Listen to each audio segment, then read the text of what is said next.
Hello, everyone. How's it going? I'm Taj, and thank you for tuning in to the second episode of the second season of Late and Live. Well, it's been a while. It's been I'm seeing some comments from before the stream came up, saying that it has been 3 months. I think it's actually been two or so, since we did our last episode with Eleni, our Flying Scotsman, and Flying Scotsman Productions. But yeah, I probably should address that. For those of you who don't know, well, first off, I'm on Twitter at THGJPTDDDO, not to promote myself, but that's a good place to follow me for just general updates about my life and my circumstance and so on and so forth. And so I imagine some of you who just watch the show on YouTube might not be aware of everything that's been going on in my life. So I'll just address it really quick. It's this is going to be a fun live stream. I don't want anybody to think that, well, I don't know it's going to be a fun live stream. I mean, like, I'm only a minute and 43 seconds in, it can get really depressing, hence why it's live. But 2 months ago, approximately, I don't really know how to phrase this. It's still hard for me. But my father passed away in January of this past year, and that's really shook up a lot in my life. It's made me kind of reconsider lots of things, reconsider my priorities, so on and so forth. I imagine to those who are joining the stream right now, this is probably like, oh, great, what did I just get myself into? But that's really, I guess, wreaked a bit of havoc in my personal life. But I'm determined to come out better on the other side. And so hence why I'm doing this show right now. It's been a while. It's been a long while. But, we're stronger together. I'll say that. We're stronger together. And I certainly feel a lot stronger with all of you wonderful people. Seeing some comments in the chat. Thank you, Wooden Railway Edward, Captain Crunch, Josh Productions 07, and Creative Master 5. I really do appreciate it from the bottom of my heart. Thank you, thank you, thank you. But yeah, to get back onto the topic of the show, man, it's going to be a little hard to recover from that deep emotional valley. but I'll get there. Don't worry, I'll get there. But another comment that I saw in the chat from before the stream, if I can find it, is from Josh Productions 07. Wait, it's called Late and Live, but it's not late. Well, is it not late? Because it depends on what part of the world you're in. I am checking on the analytics. Most of our viewers are in North America, but we have lots of viewers in Europe, Africa, and Asia. So, and Australia as well. So I just thought, hey, why don't we just do a show called Late and Live at 1 o'clock Central Standard Time, but in another part of the world, it is going to be late. And I just thought that was really cool. And Josh Productions 07 says it's 6 p.m. for me. That's late enough. That's late enough. I don't think it's, to be honest, most of the shows that we do here, most of my shows are not late anyway, because I believe like the late night schedule starts like at 11 p.m. Eastern Standard Time, if you're to go by like the major networks, which I don't know why people do that now. I found out that my 2 o'clock is your 1 o'clock. Yeah, time zones are just freaky. They're freaky. So is daylight savings time in the United States. We're out of that. Or in point being, the sun stays out later, which I like. It stays out later. I didn't really like it when in the middle of the winter, like the sun was down by 4:30. I mean, it's not so much fun. And yeah, thank you all for tuning in. It really means the world to me. I'm sorry if my layers of professionalism are gone, and the audience is going to say, "What professionalism?" But and I'd say touche. But in all honesty, it means a lot to me. You know, I think it was Warren Zevon, the great singer-songwriter Warren Zevon, who said, you know, that death makes you enjoy every sandwich. And even though I didn't go through that, like in the first person, it's, I think it nevertheless applies. It nevertheless applies. But anyway, I'll move on to telling you all about all the great programs that are coming to community radio in the coming week. So this upcoming Monday, we have a new episode of Character Gallery from Hero of the Japanese Train and Master of the Lemons. Two great friends of mine who produce some great content, and it's great to have another episode out. And then on Friday, the 26th, we have Blue Midwest Mysteries coming up as well. So two blockbuster programs. And I should specify I'm friends with MPS and Percy number 6 as well. Because if I don't, then people are going to be commenting like, hey, what's the deal? What is there some drama? No, there's no drama. There's no drama. So make sure to keep your eyes peeled for that. It's a great program. Well, both of them are great programs. I'm sorry, I cannot speak. Yeah. And yes, daylight savings time is worse than moldy beans. To be honest, though, like moldy beans are bad, but I kind of like runny beans where they're like a little chunky, probably too much information. I hate the word chunky. It's almost as bad as moist. Moist is just a horrible word. But enough about those words. I guess I should talk a little bit about what's ways of getting on the channel, ways of interacting. Community Radio has a Twitter page, as does Leighton Live at Live with Taj. I'm currently considering whether to keep on maintaining that account or to move over to my main, being the previous at THDJPTDDDO. Just for consistency's sake, but I'm thinking I'm going to stick with the late live with Taj so I can do more updates, post more fun videos, short highlights, so on and so forth. So make sure to follow there. And if you want to be on the show, make sure to check out the forum, not in this video's description if you're watching live. It probably will be down there if you watch after the fact. But on any other community radio video, there are forms down in the description that you can fill out so you can apply to be a guest on any number of the shows on community radio. Not all of them. I don't think Roberto would really appreciate him having a guest commentator for Roberto's Records, but certainly various other programs on community radio, including one hosted by one of my guests. But I don't want to put my buggy in front of my horse, I guess, my proverbial horse. Oh, and speaking of Roberto, there he is.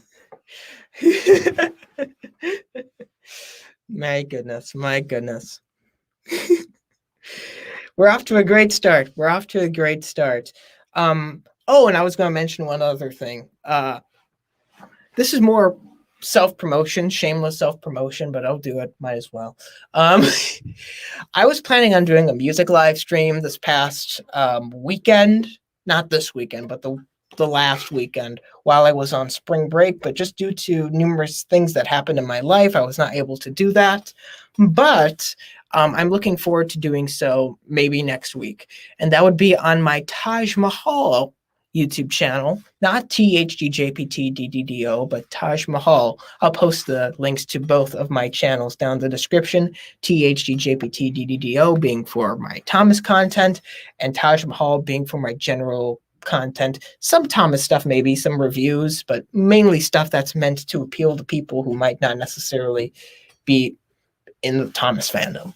So that should be fun. But yeah, make sure to do that. And we have a question from Josh Productions 07. When you want to make a program on community radio, do they give you the email and password to the account?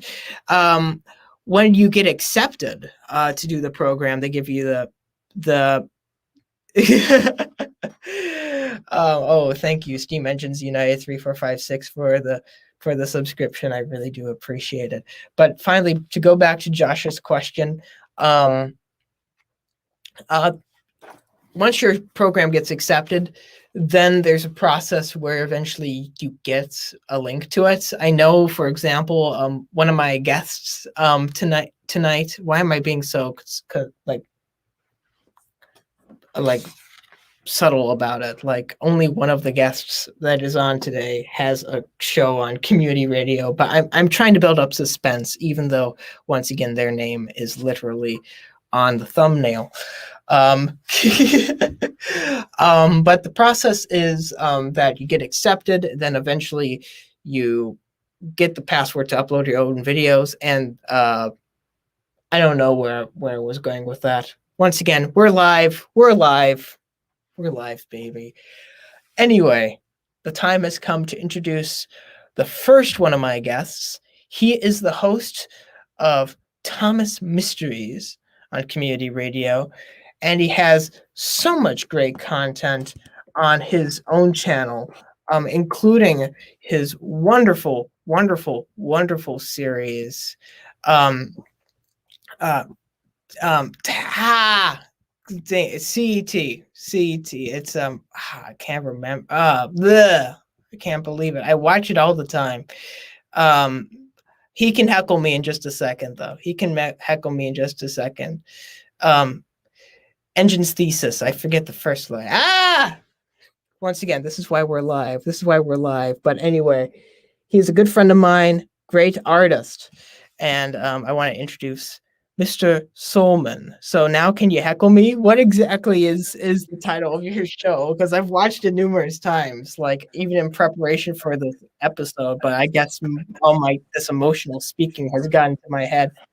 Taj, I cannot believe you do not remember the single greatest thing in this fandom since I don't know the birth of Locomotive Christ. It's called A Cruel Engine's Thesis. How could you not remember? Cruel. Yes, How did Engine's Thesis. I'm sorry for being so cruel, because I have so many things I want to talk about as it pertains to that show. Like I remember, like, when we first started talking, I believe back in July or so of this, like this past summer, I think. And just then you showed me, this was honestly my introduction to you, is you gave me like, you sent me a link to Battleship Godred, and I watched it while you were in the same call as me, and I just remember being blown away because of just the art style. Godred. The majesty of Godred. But anyway, how are you doing? Well, I'm just, being. Here's the thing. I always hate the question, "How are you doing?" because it just, like, here's the thing. Most of the time when someone asks me, "How are you doing?" it usually happens after I've not talked to them for a long period of time, and I just want to say, well, I've died and been reborn anew is what I want to always say. But that's not true. I'm not dead yet, and it's just weird to have to explain to someone what's been going on for the past few months of your life, especially when you come on a radio show like this. Like, what am I gonna say? Oh yeah, I've had a stroke. You just can't say something like that. Well, I mean, you can. I I'll be honest, I have not been doing that great. I mean, it's Oh, no one has. 2021, Taj, so Taj, hold on, Taj. It's been 20 years since 9/11. It's been a few years since, that citrus golem has been, elected as presidential of the nacho states of America. And we're barely recovering from what he did to to democracy and, his gesture towards the ongoing pandemic. But, I think as a species, we're doing just fine. We're doing nice and dandy. We haven't gone extinct yet, and that's all that matters. We're still rocking and rolling. And honestly, we're doing a lot better than I don't know. Give me the name of an extinct species. dodo. There we go. Yeah, we're doing better than dodo, and that's all that matters. I don't know about that. I don't know about that. Well, turn to I, Taj. Oh, well, hold on, Taj. Are you dead? uh, No. define the.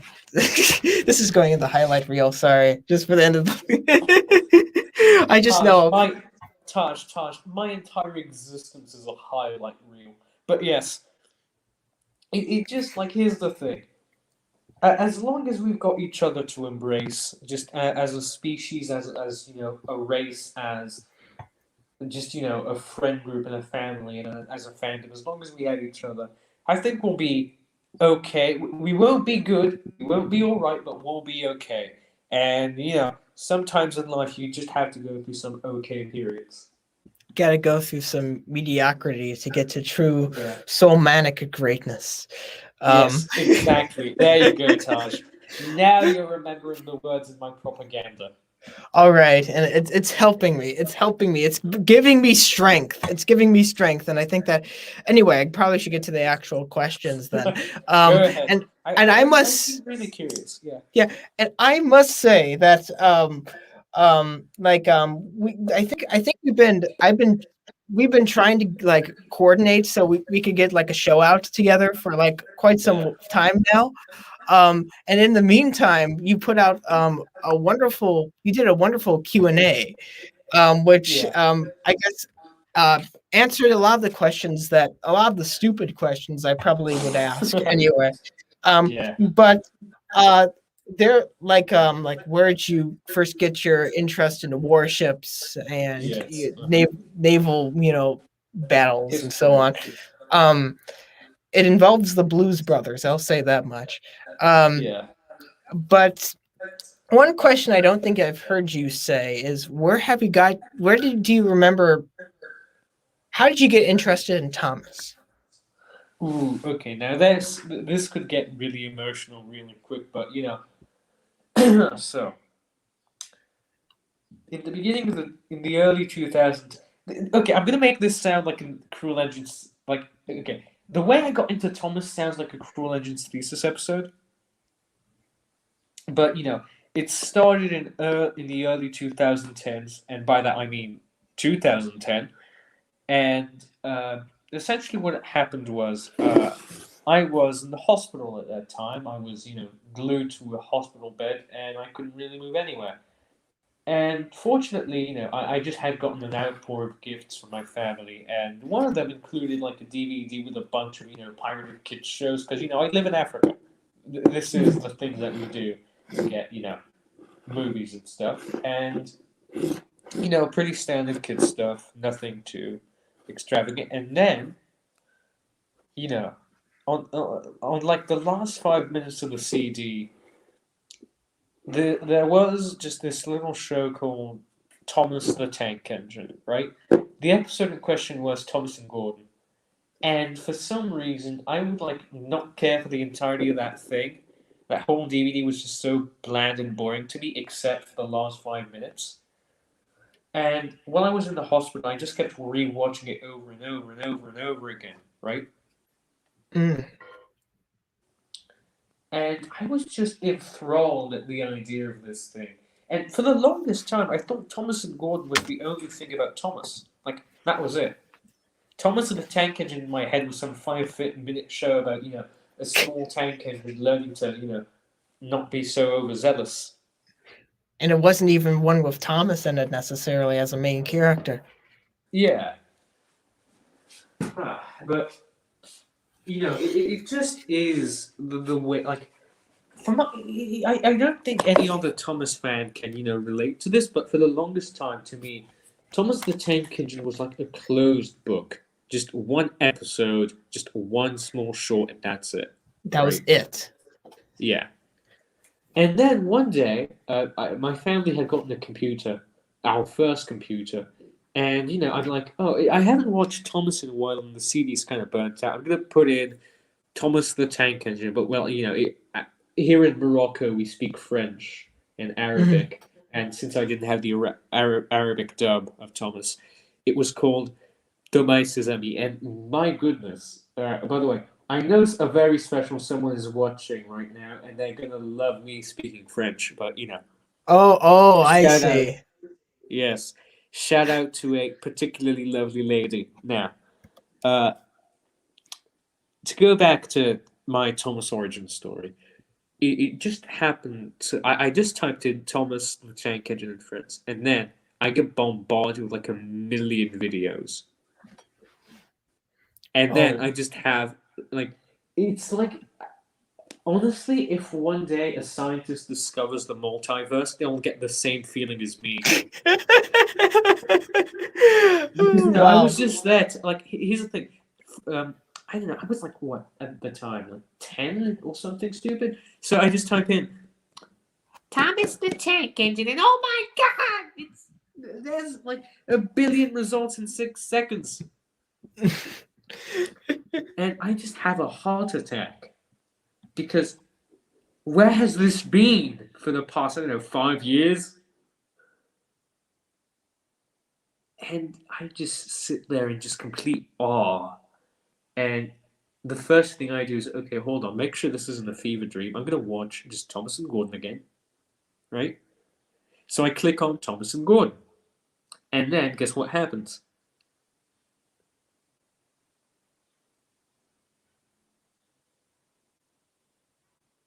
Taj? Oh, sorry, my internet connection went down. Oh yeah, hold on. How long have I been out?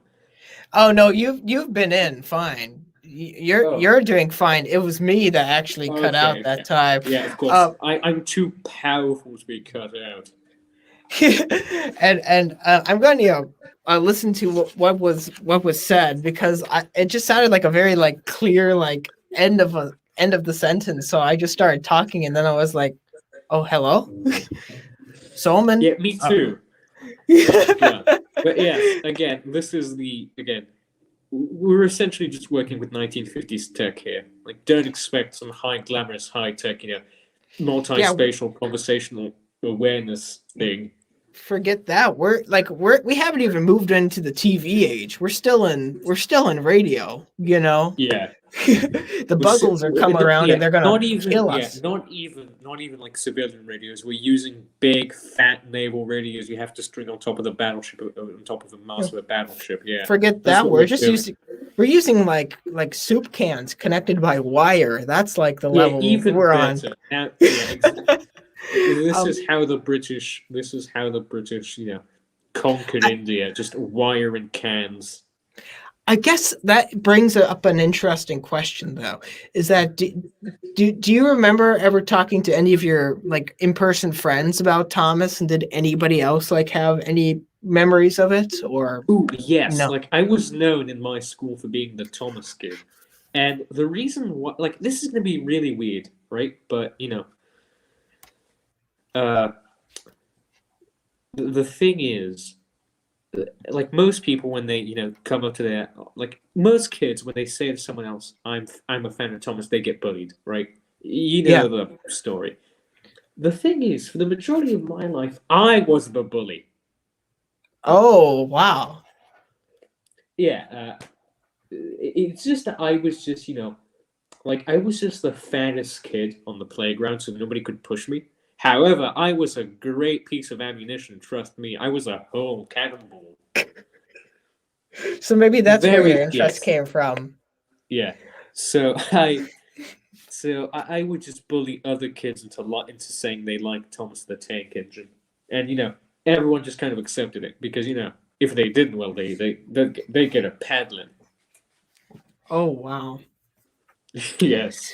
That's Like like here's the thing. Yeah. so different from my experience. Like I I remember like know. in kindergarten, like my parents like got me like a subscription to like the Thomas magazine, which Oh my I God. got that because it came with like this like these railway series books. Not like the actual railway series, but like it was like one railway stories on one side and they flipped it over and it was another. But like it was, Uh-huh. have you seen any of those books? Like where like you go to the backside and it's like upside down, you know? Yeah, I've seen those monstrosities in libraries here in It's, Morocco. They terrify me. yeah, and somebody like wrote like me like a nasty note and put it in my cubby, and I was like, why reading this baby stuff? And I was like, well, I'm reading it, so I mean, there's that. I mean, can't be Like too here's the thing. babyish. Like here's the thing. The only piece of Thomas merch I've ever owned, and because here's the thing. Here in Africa, how do I say this? Big corporate business don't really care about the inflow of merchandise. I mean, here's the thing. Most of the world doesn't really care about here in Africa. You guys kind of just took our resources and then left us to starve. And now whenever we try to come into your countries, you make a big fuss about immigration. But hey, this isn't the topic. Yeah, Yeah. well, I mean, we were talking about Mr. Dorito in Chief or former Dorito in Chief. I thought so. I mean, Yes, of course. Well, I mean, American racism, my favorite brand of racism, but uh, so like, I never really got any merch apart from like two Tobys, a Thomas, and an Edward, and half a Henry. Now, oh, all the others I got in a store. The half Henry I found in like a McDonald's. oh, Yeah, it was just the engine with no tender, and you know, just I remember like being at this kid's birthday party. I only came because of the cake. Didn't even know the kid, but I just came in and I just see on some vacant table. I just see this Henry and he's smiling at me. He's begging me to take him home. so you did. And so I just look at him and I just wait until nobody's around because I'm a according to some people on Twitter.com, I'm apparently a great thief. So I just wait until no one's around and I just nab it and I just keep it in my back pocket where it creates a lovely bulge in the shape of a take and play Henry. Oh, And I just make a mental note not to sit anywhere. Otherwise, the unthinkable would happen. you'd be found out. And so I just get at the birthday party as quick as I can. I go home and I put the Henry next to my like two other engines at the time, being two Tobys. Oh no. I'm sorry. I just saw Roberto's comment. Yeah, And a lovely bulge. Yeah, my girlfriend would agree. My girlfriend would agree, but it's Henry is grade 15 all over again. Goodness. But yeah, I love how I'm the one begging for goodness, but then make the joke about my girlfriend liking the lovely bulge anyway. Again, Orange, I know you're watching, and I'm very sorry, darling, but yeah, and I would like to say I'd like to extend my condolences to Orange. I just heard about the news about your bird 2 hours ago, and I'm so sorry to hear that.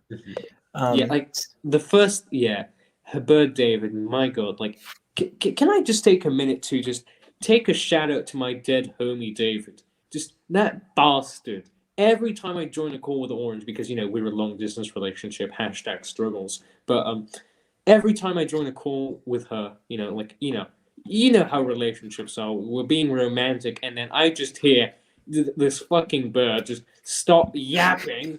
Like, hey, I'm trying to do some courtsmanship, you little mongrel with feathers. So this I don't think this is like really nice eulogy. I would put it that way. Absolutely not. I David, but yeah. Here's the thing. I was good friends with David. most of the time. I Okay. tried being. Oh, and by the way, this is gonna sound like I killed David. I just realized that now. This is gonna sound like I had some implication in his death. Don't worry. I didn't kill Orange's bird. Uh, I was about to make another really dirty joke, but I'm not going to. But in any case, I can fill in the blanks. Yeah, yes, this stream just went like this has been like the most esoteric like late and live like ever. I Like we're know. It's because I'm in it. Here's the thing. I have a good friend of mine, just an absolute trans icon. His name is Michael, right? And he's the only person that calls me out on my bullshit because, he has like half of my strength mentally and physically. So he's the only one that can challenge me. And, but still, he just completely loses his shit every time we call. And he's like, oh my god, someone, one of these days I'm going to fly out to Morocco and I'm just going to punch you to death. And, I just say, haha, whatever, goblin. And by the way, Steam Engines United, no, this was never a kid's show. Well, thank you for taking the authority on that, my good friend Solmon. Yes, here's the You're the thing. host of the show, Yeah, of course. Of course.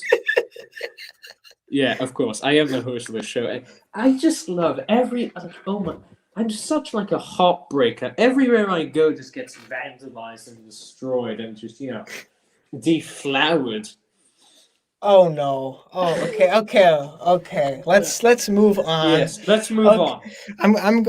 I'm going to need to put a permanent ban on Solman after this video is over. Yes, of course. There will be repercussions from President Roberto. Yes, repercussions, of course. I'm going to get arrested by the internet police for misconduct.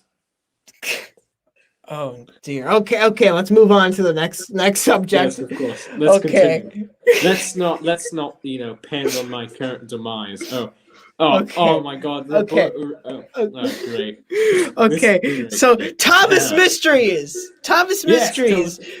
When it comes to Thomas Mysteries, I think we've heard about how that show came together from everyone on community radio who's around, except for you, actually.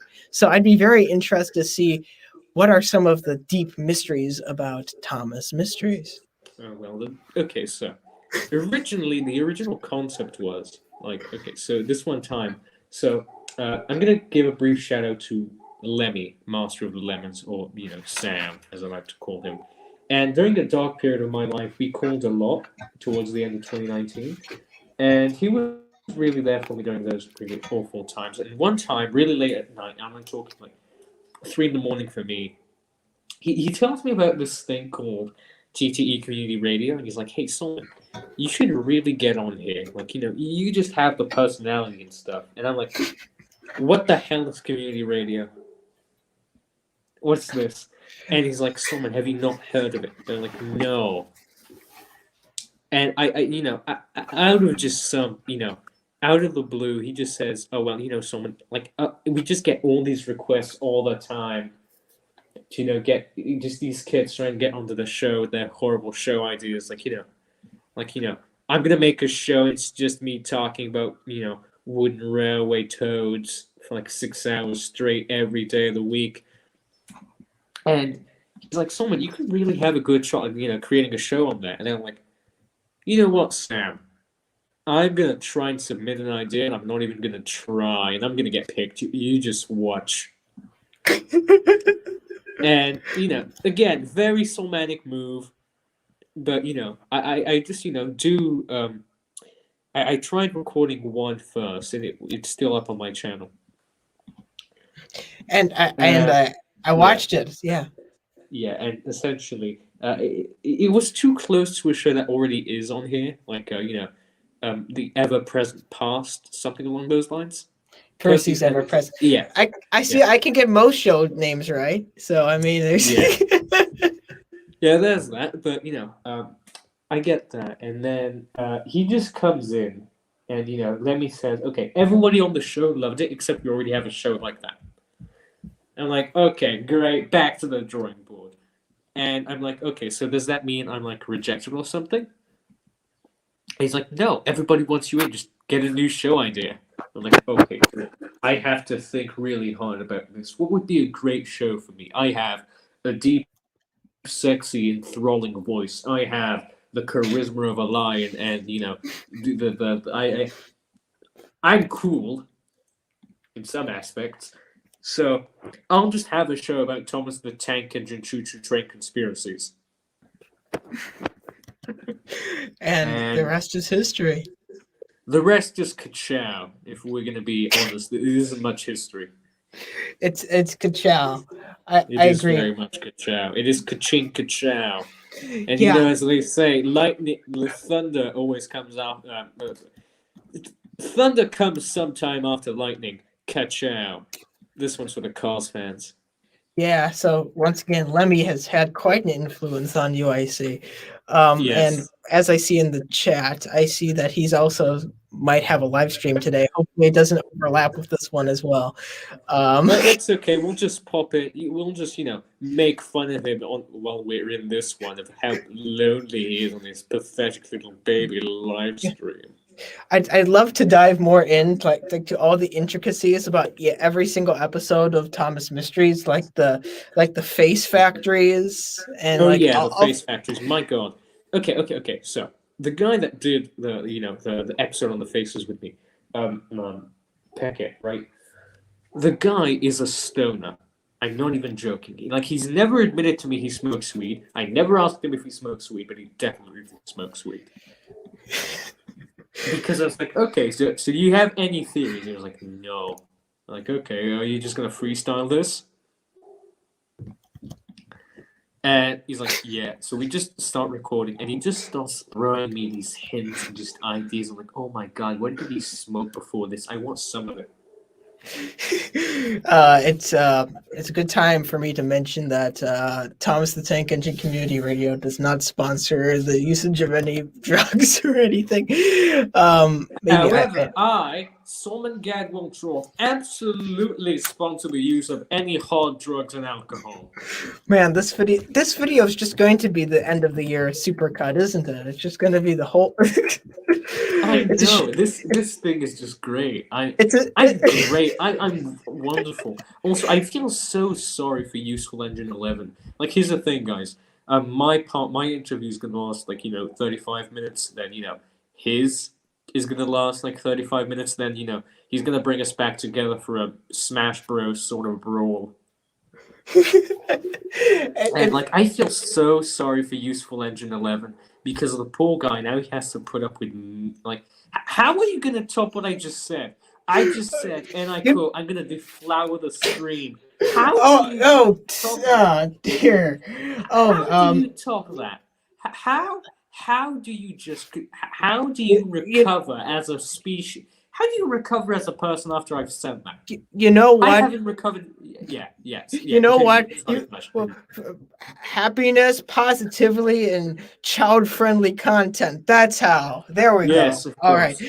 Oh wow, we only have like 5 minutes left. My goodness. Oh, yeah. Okay. 5 minutes before I have to go and go into the naughty corner for 35 minutes. Then I want to dive into Cruel Engine's thesis a bit. Yes. Because you you do it's one of the most unique shows I've seen in the community. I was gonna say in a while, but I don't know if I've ever really seen a show quite like Cruel Engine's thesis, because it's kind of it's once again, I'd say it's loosely related to Thomas and the universe, but it's more inspired by that, and includes different themes, and it's gritty, and it has the illustrations, the great artwork that you do, which he does on his Twitter as well. You should make sure to go check that out. Yes, of course. At Solmon YouTube, because I am married to YouTube herself. But one thing that I was going to ask is that in the Q&A live stream, no, the Q&A video, I heard that you took a lot of inspiration from movies and music, but are there any specific influences as it pertains to your storytelling techniques? Absolutely. And Absolutely. that you'd like to highlight?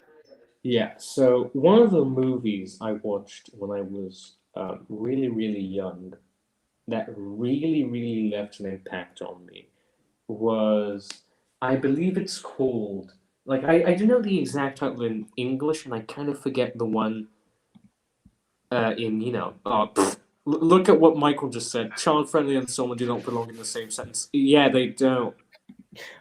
Okay. But yeah, I remember watching this movie somewhere, something along the lines of the story of the shrinking man, right? Yeah, And or like the Incredible Shrinking Man, maybe. I don't know. yeah, something along those lines. There's some guy that contracts this disease that just makes him shrink every day, Yeah. right? And as a kid, I remember watching it, and I just remember, oh my goodness, this is horrible. Like this just like at the end he becomes like mouse sized and has to fight a spider, and then just goes into the wild, and that's it. Like he just has to adapt now. Like his life is forever changed, and there's no going back. There's no defeating a dragon, and then you get granted your original size back. No, he's a Lego figure forever. And like 9-year-old someone was really touched by that because it kind of reflects like the first episode of my series, where like one of the main characters just dies in the first episode, and I like this theme of just great catastrophe and just great horrible things happening in just tandem, but at the end, people still, life goes on. They survive because, yeah, Godred sunk, but Revenge hasn't. Queen Elizabeth hasn't. Agincourt hasn't, and they just keep living. And this kind of ties back to what you said at the beginning of your stream about the loss of your father earlier, Mhm. last year. Because loss, it comes and goes. Like we as storytellers and humans, you see the most effective stories, just the ones that punch the hardest. And what are they about? It's about the loss. It's about loss. It's about loss of everything. It's about the loss of a family member, of a job, of a career, of an idea, of a hope, of a dream. It's always about loss. That's what strikes human the hardest because we can explain everything.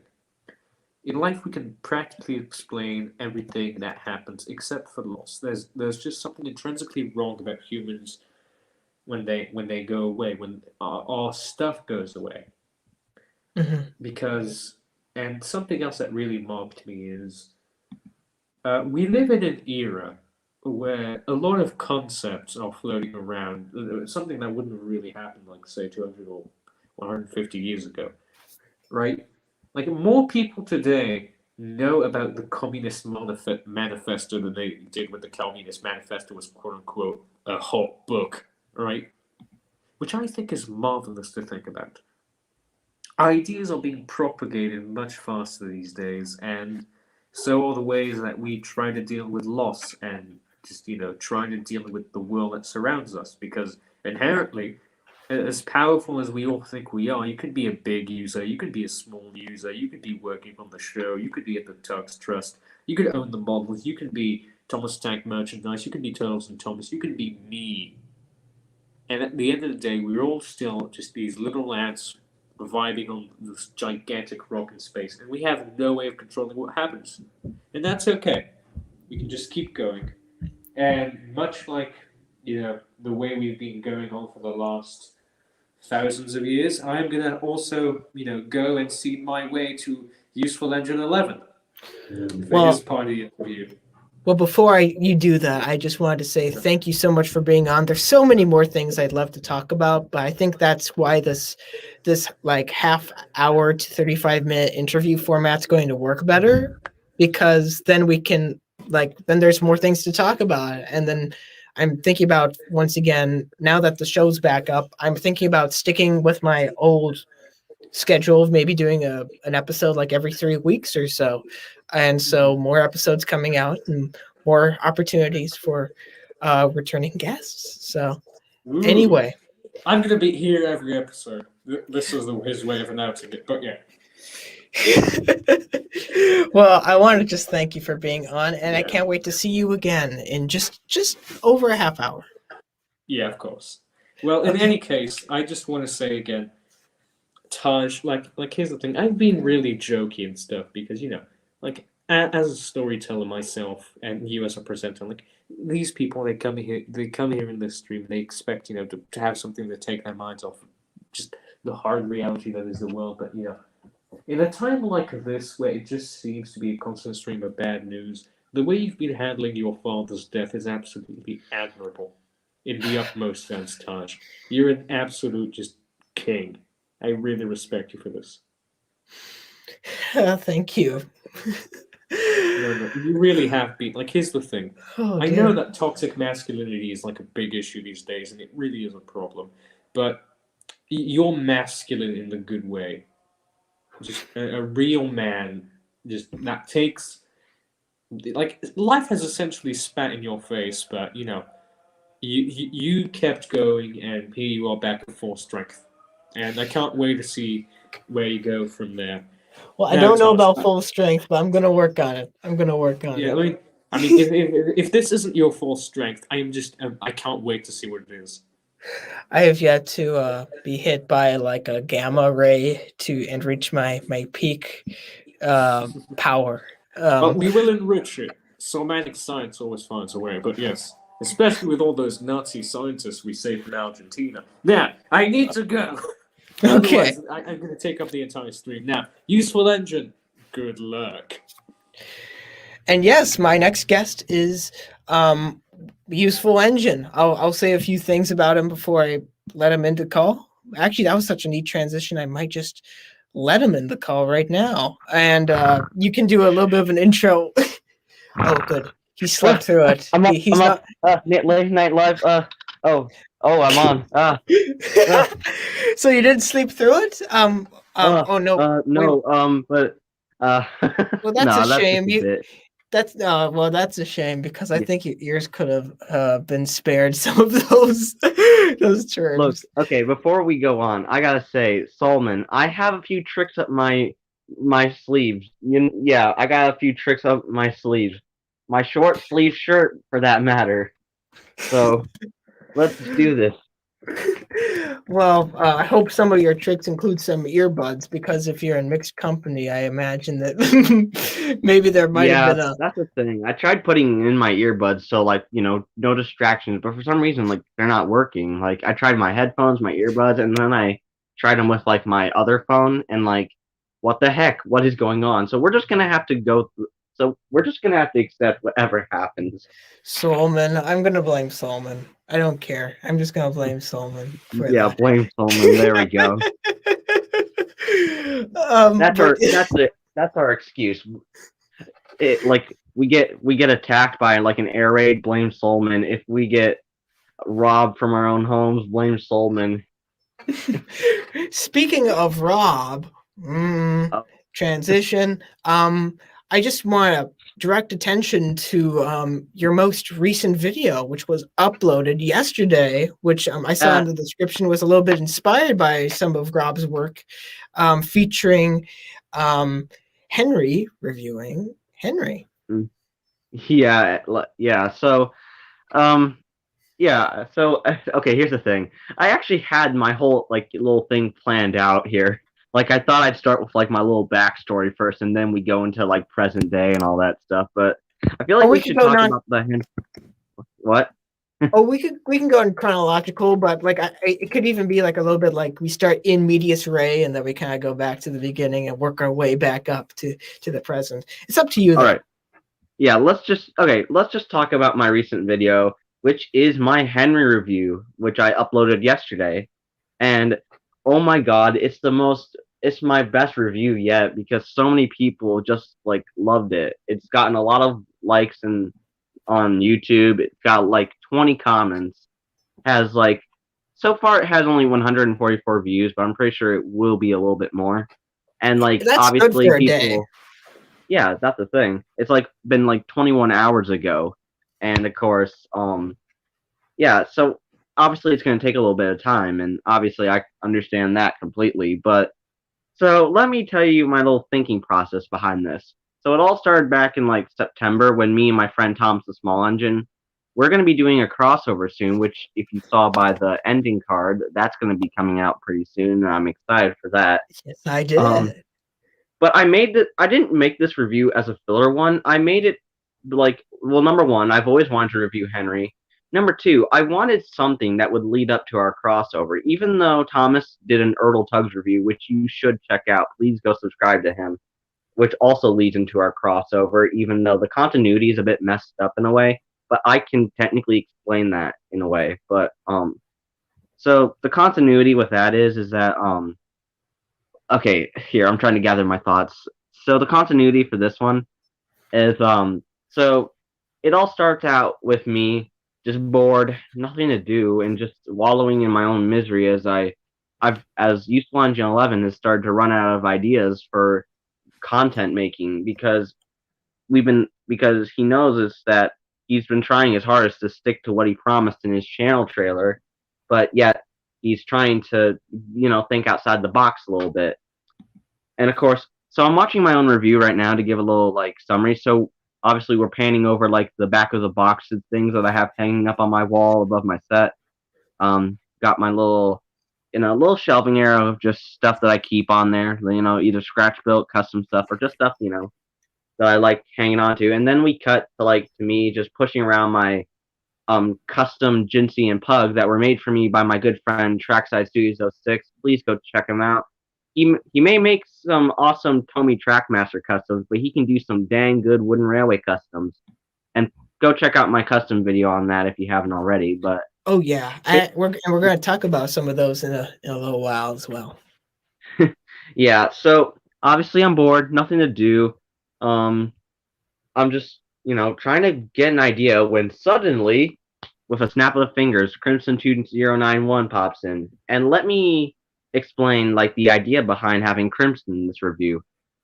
So if you've checked out Wooden Fan 1's crossover, no, not crossover, his Molly review, Crimson appears in that. And then in Gordon Fan 04's Christmas review on Diesel 10, Crimson also appears in that. So what I wanted to do was to keep the continuity of having Crimson pop out of nowhere and just giving people ideas to do reviews. And I really hope after my review that keeps on going, because that could be a 2021 trend, and trends haven't really been a big thing in reviews since 2015, 2016 and all that. Yeah, the biggest trend I think that I remember from last year was when that stupid elephant video came out and then everybody memed on it.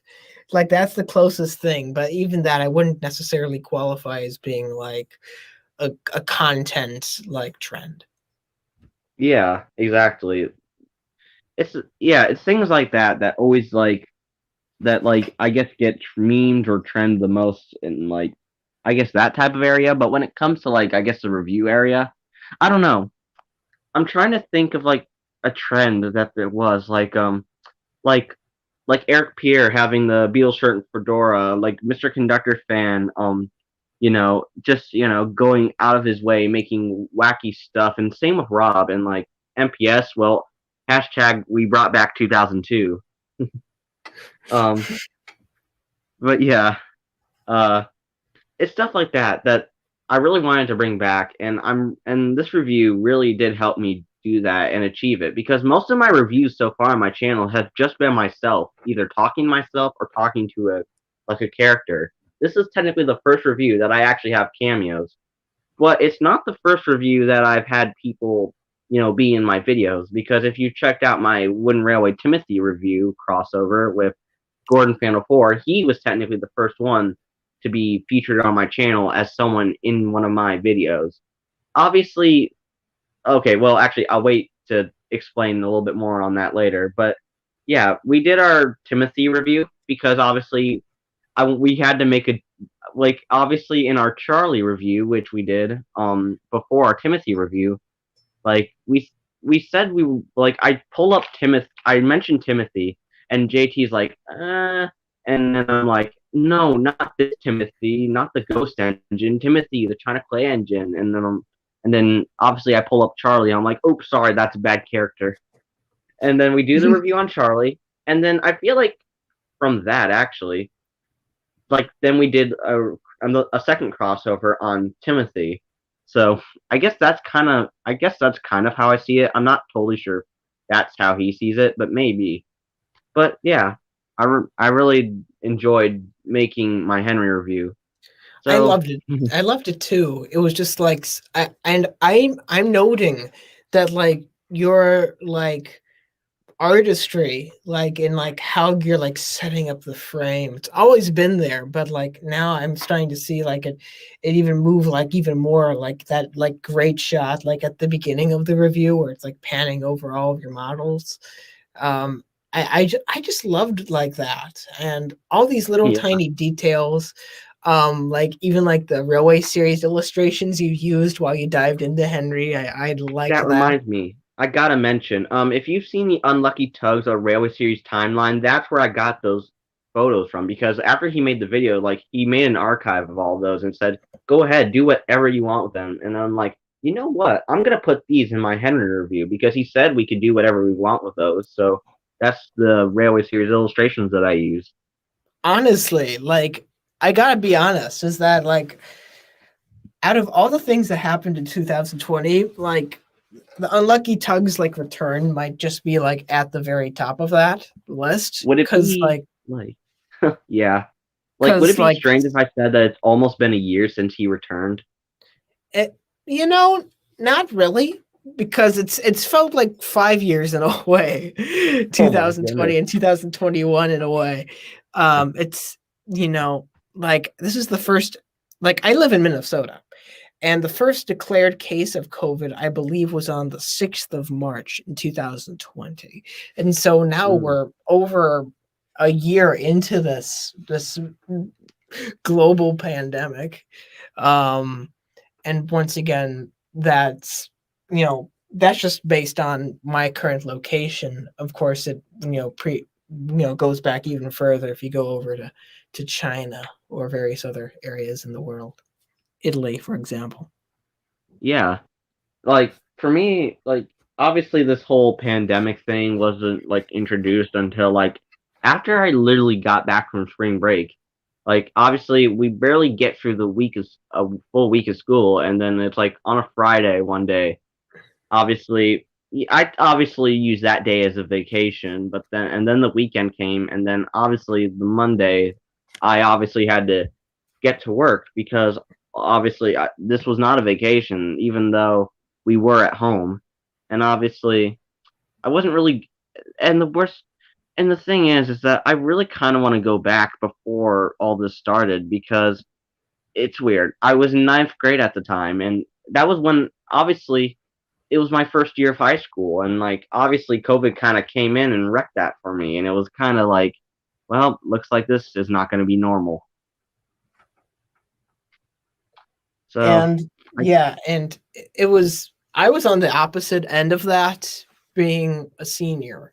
And so our school, it was the same situation where we had class on a Friday and it was like, oh, we'll be in school definitely for the next 2 weeks. We'll be in school for the next 2 weeks after we left. And then Saturday passed and Sunday happened, and then all of a sudden the governor went on TV and was like, "No classes anywhere, in the state of Minnesota, for the next 2 weeks or so." So actually, we had a bit of a vacation of sorts where all the teachers were needing to, I guess, come together and come up with different ideas of how to educate at a distance. And then when we came back together, some teachers actually were like, "Whoa, this is great! Now we have even more time to dive into our studies, because you have more time at home." And so, in a way, some of my classes' workloads actually increased. And then there was graduation, which there was this big drive-through and online service, and it was this big thing. But yeah, it's crazy how much time has elapsed since that time. Um, yeah, but anyway, uh, you were wanting to talk about how you got into the fandom and like your first right. But there are a exposures few to. more things I quickly want to mention really quick before we get into that. So, one of Okay, my okay. favorite parts of like the Henry review is like when Crimson leaves and like I have places to be, people to see, and he just shouts Yahoo! And then I just started laughing, and I'm like, all right, well then I'm gonna have to film a clip of me saying, okay, so that happened. So that was just like completely like impromptu. Like he just went out in the hallway and just improvised, going Yahoo! Yeah, Yeah. because okay, and here's the thing, Tosh. You may not believe it, but I do not use scripts. I do not really write anything because it's just too much work. I mean, yes, I will start writing my future series, which I'll get into that later in this review, not Oh, review, but interview. But I really am not. I really don't like really writing my own scripts. I mean, and I don't really want anyone to really do it for me because I don't want to be lazy, like act like I'm lazy. So I just all of my reviews. I basically do improv stuff. Just improving my dialogue. So if I stutter a little bit, I'll just go with it. because it's more No, realistic. about that. Getting a Skype call. No, I can't do that. Ah, Well, I mean, theoretically you could, but oh my goodness. we are alive after But all. yeah. Oh, turns out I'm still here. I thought it would kick me out. Okay. All But right, we're good. We're good. all right. Sorry about that. But anyways, so wait, where was I? What was I talking about? You were talking about how you don't like write scripts and you just like improvise. Oh yeah, I don't really write scripts all the time. Sometimes it's just me improving my own dialogue, and if I like stutter, I'll roll with it. And Mhm. obviously, I really I like, and I try to tighten it up. I try not to stutter. I try not to repeat myself over again because and then like obviously, so we skipped through the Henry review part, which I'm pretty sure everyone enjoyed because obviously I had some like Rob and Vinny clips in there from like their Henry crossover, and that's Mhm. the thing. Henry crossover, not crossover. I keep getting crossovers and reviews actually mixed up, but um, like I feel like my Henry review might be like technically in a way might be my like the next step for me because I mean if like obviously you could look at my Henry review. Sure, it doesn't have anyone like MPS or Eric Pierre or even like Vinny or Rob in it, but like you could look at it and you can see where it's coming from because obviously this is what the vibe of reviews used to be back then, and not to mention like people like Sudrian, Andrew, Percy number 6 even like are trying to keep that vibe in a way. Well, in a little bit of a way, but yeah, Yeah, they're trying to I'd keep say that so. vibe. And I want to keep going with that because let's be real, we do not want this to die again, do we? I don't Um, really think so. I don't at least. I don't at least. And one thing that I do really want to comment is that I remember there was like I think it was when it was on an episode of Percy's Ever Present Past. I think he was interviewing Train King James. I might be wrong, but I think that he was saying that there's not a lot of people in the community that are uploading consistently, especially pre-COVID. But Hmm. now, right now, I was just looking through like all those videos that you put out, and I watched a lot of them already. But man, you upload very consistently, very Yeah, consistently. that's the thing. I kind of have a little bit of an insecurity thing. Like, if I don't upload a video, like, say I upload a video and then it's like 3 days later, it's like, it's been 3 days since I've uploaded a video. I need to upload something. Otherwise, I'm going to go insane. My fans are going to hate me. And what am I going to do? Like Well, that's a good insecurity to have because like last year I uploaded like 5 videos and like all of them were like they probably weren't like the content that people were probably keeping an eye out for, it yeah. wasn't necessarily Thomas related always. And that's the thing. You don't always have to do Thomas stuff, but the reason I do it is because, like, well, not because, well, okay, let me rephrase that. I obviously love Thomas, and what better thing to do than make Thomas content? But like, it's okay to also like go out of your comfort zone and like do something that's like, I guess not Thomas related. Sure, if people don't like it, that's fine. But if there's a lot of people out there that do like it, well, then be proud of yourself that you upload something that was like pretty interesting. Like Eric, like now that I think about it, one example is like Eric's like documentary that he made before he technically picked up and left for a while. Like Yeah, like about obviously, like I was. yeah, like it's not Thomas related, but I'm pretty sure he might be proud of that he made that. And then, of course, there's the man horse, which if Roberto is still watching, he's probably going to make a comment about me referencing that. I'm not saying I hope so for the comment, but I hope that he's still here. I'm hoping that we get a little bit of a man horse trend going, especially with his feature in his latest Roberto's Records. Yeah, that reminds me. Well, I got to talk about like, some I'm obviously going to talk about the shows later, like what do I think of probably each of them because obviously obviously my little backstory that I'm about to tell everyone kind of leads into community radio a little bit. Not obviously I don't have a show on community radio, but I was on one of the shows before this one. Yeah. Yeah. So, I guess and by the way, before I get into this, Taj, I meant to say this at the beginning. I am very sorry for the loss of your father. I know it's been a long road for you, and I understand and I don't want to get really personal with myself, but I lost my brother when I was like in 5th grade, and I know the feeling all too well. Yeah. Oh, I'm so sorry about that. If it's not too personal, how old were they?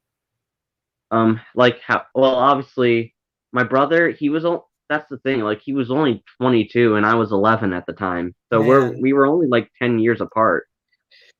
Man, I had no idea. I just want to just share my sympathy with you because that pain doesn't go away. It just it in a way it grows in a way. You long for that more. And I'll let you get to your story soon. But all right. I don't know if I've ever talked about this really. But yeah. And I'm not comparing my grief in any way, but of course. I think and I think a lot of people in the fandom who watch, especially people who are only children like me, view all other creators as being only children because they're like the only sibling you see, like unless it's like Mr. Conductor fan, or something like that. But I wasn't always a only child. I had a sibling who passed away shortly after childbirth, and that's kind. And weirdly enough, before my father passed, I was thinking about that a lot and wondering how my life would have been different if I had that sibling. So I know, I'm not trying to compare my experience with yours, of course. I'm just saying that. Yeah, that's perfectly fine, man. Believe it or not, I kind of wonder what it would have been like if my brother would have still been here, like to teach me the ways of like almost becoming an adult because I'm 16 now, and 16 and 11, they're really like far apart, like age. It may not seem like it when you count from 11 to 16, but when like it's a full like many years, like I think like when it's a good many years, it's like it is a long time. But yeah, I just wanted to say just share my deepest sympathy with you, and I just want to thank you for sharing that with me. That really helped me actually. Not same ways with me. Because it shows that, and I hope for people out there who are watching that if in any way any of you have experienced loss, I think that knowing that you're not alone I think that's a really good coping mechanism. And exactly. So reach out. Anyway, once again, we've gone from over so many different themes in this in this episode of Late Live. Yeah, But like, I'll let you dive into your history, of all course. right.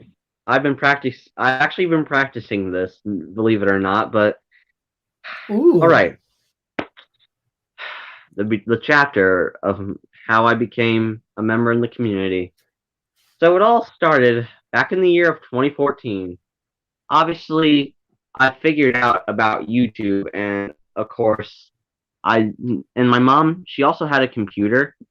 Well, actually, you know what? Before I get into this era of the story, let me go back to how I first, found out about Thomas.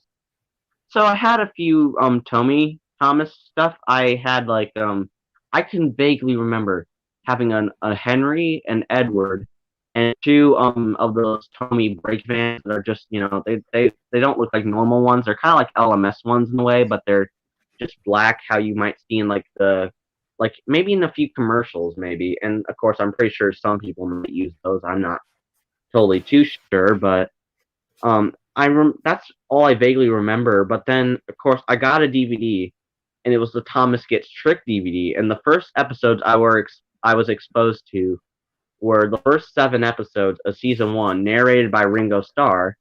And then, obviously, I flipped the DVD over, and then, of course, you got all these different stories from different eras being told by George Carlin. And I'm like, who are these guys? Why are they being? Why is it being told by 2 perspectives and all that stuff? And of course, I don't know when I found out about Shine Time Station, but obviously I found out about Shine Time Station. I actually own 2 VHS tapes of Shine Time Station, so that's pretty good. But and of course I found out about Shine Time Station, so that was how I figured out, like, oh, so there's this little conductor man and all that. So that sounds pretty interesting. Sorry, another Skype call. I need to turn off my. You know what? Before I do this, let me just turn off saying "Do not disturb." All right. Ooh. There we But go. sometimes Do people not still do disturb. call you when you do that. Yeah, So, there we go. I'm good now. All right, let me all right. continue with the story. So that's how I kind of found out about Thomas and Friends. But then we fast forward to 2014, I think. Yeah, and like I said, my mom had a computer, and then I searched up Thomas stuff on it, and then the show and all that stuff came up. And this is gonna be the most unoriginal thing that anyone could say. The first person I found was Thomas Wooden Railway, aka Keycray. He had a good username for it. Yes, You know? but I didn't know Thomas Wooden Railway as OG Keycray. As Yeah. Percy number 6 put it, perfectly in his what Percy's Ever Present Past with Thomas Wooden Remakes, aka Clark. Like I've never seen OG Keycray, but however, I have seen all of Keycray's older videos. So you didn't see them on his original channel? No, I never saw them on his original channel. Neither did I. So I just remember, I think I did type in like Thomas Wooden Railway just because I learned about like the brand, and nothing came up when I looked up Take-A-Lawn except for like Q&A vlog videos or something like that. But when I looked up Thomas Wooden Railway, there was a user for that. And so I thought, oh, this is an official account. So I clicked on it, and then I was like, oh, wait a minute, this is just some kid doing videos. This is great. Yeah. And so that's how I got hooked. Exactly. So, anyways, I found out about Keycray, and then, surprisingly enough, I found out about another guy named Milk Tanker Media, and then I found out about this other guy that films outside, Enterprising Engine 93. I also found out about Wooden Railway Only, and here's another OG. I don't know what ever happened to him. I know he's on Twitter, but what ever happened to him, and why is he not making videos anymore? But you may know him as like Jameis Scarlowy. I don't remember the name. Scarlowy Jameis? something. Jameis. Scarlowy Railway 01. Yes, or the railway inspector. Yeah, I also watched him back in the day as well in 2014, and I just had fun memories I of mean, that. he went through the whole Railway series, so and some of those Yeah, magazine stories, for lack of a better term, are pretty whack. yeah, So I mean, and I watched those a lot and all the time, but at the same time, it wasn't just those guys. It was also other people outside of this little, I want to say, so-called bubble of a community. There was also a Tommy Trackmaster guy that went by the username Percy Engine 619. You also yeah. got Diesel D199. I saw his older stuff before he switched to the whole CGI thing. Um, and it was just seeing this was amazing, and I really enjoyed watching all this stuff. And Did you ever yeah, see and I Lil Kim? remember a lot. Yeah. Oh, Yeah. that's the thing. I don't remember if I saw a Leo King video back in the day. Maybe I actually no, I did actually, but it just wasn't Mad Bomber. I never knew about Mad Bomber though. So Mm, yeah. that's Um. interesting. So 2014. Obviously, I was in fourth grade. I think I was around 10 at the time, and obviously, I was just loving it. But then now this is where it's gonna get personal, but I will fill in the blanks after the show probably if I can remember. My No computer worries. got sold. Like not my computer actually, my mom's computer got sold. And like it just kind of crushed me in a way because I was never gonna be able to watch any of that stuff that I loved seeing ever again until we fast forward from 2014 all the way up to like I want to say 2016 I want to say where Wow. yeah, it fast forwards pretty quickly, I guess. Well, not I wouldn't say quickly, but just like it's a bit of a distance, I guess. In real But time, because it's yeah, not fake time. no. But so we fast forward to 2016, and I'm at my local library one day, and I would always okay my from my local library I would purchase Thomas DVDs that they had there. Like I remember seeing Mud Glorious Mud, Thomas and the Jet Engine. Um, I think there were a few more. And like one of those collector discs that have like different narrations. You got George Carlin, you got Alec Baldwin, you got Michael Brandon, and like all that. And the reason I purchased that so much is because that was the only DVD thing where I could see the episodes Grand Puff and Sleeping Beauty. So I would purchase that one all the time, and I'd always want to keep it, but I knew it wasn't mine, so I'd always have to take it back and renew it every time, anytime I wanted to, purchase it again, And yeah, so that's basically what I did at my local library all the time. And there was even a Thomas play table there. I would sit down there and just play and make up my own stories and have like crazy crashes. And sometimes they'd fall off the table, but that's kind of how the kid did back then. And it's a weird thing for me to say, but I think that even before I started collecting Take-A-Lon, I think I was more infatuated with the wooden railway. Like whenever I went to like um Barnes and Noble, they always had like that little like play area in the background, and they had like a wooden railway table. And so I always remember Exactly. playing with that. And The same thing anytime I went to Toys R Us back in like 2016. oh wow, they had like play tables like in the back. Yeah. One play table was for Thomas and Friends. One play table was just was like Brio engines, and like the setup looked so cool, and I actually wanted to play with it, but it was covered by like a big not grass, but glass screen where I couldn't touch them, and I couldn't just play with them. I don't remember ever seeing something like that, so that's Well, cool. I mean, probably my Toys R Us may have been the only one to have that, but I guess that's how I just remember it. And obviously, there were loads of Tomy Trackmaster stuff. Not Tomy Trackmaster, mostly just Trackmaster. Take and Play, maybe the ones with the like the round hideous magnets, and maybe some adventures. Who knows? But obviously, anytime I walked into that Toys R Us and I went into the Thomas section, I would always be pulled towards the wooden railway aspect of it and would purchase as many wooden railway items as I could with my money. The sad part is that I didn't always have enough money to get every character I wanted, so it was So it's like a life or death situation. Do I get this character or this character? Well, it looks actually, believe it or not, like our time is coming very close to its close. So Goodness. I'll just set it. Wow, time sure flies when you're having fun. But I just Okay, will I ask should you, fast forward pretty quickly here. yeah, and Okay. if you could maybe mention like your series like that's coming out very soon, then that'd be great as well. All right. So obviously, 2017, I got my first phone, and then I just thought, hey, why don't I make a YouTube channel like all these guys? I mean, why not? And of course, obviously, I made my YouTube channel, Useful Engine 11, in January of 2018, but didn't start uploading until February of 2018 that same year. And so, obviously, I'm a little bit, of a newbie to this whole type of thing. My content wasn't as good back then, but obviously, it's not going to start out always that good. So, it takes a few years, of course, to, really get yourself together. Obviously, we fast forward a lot while up to present day, I guess.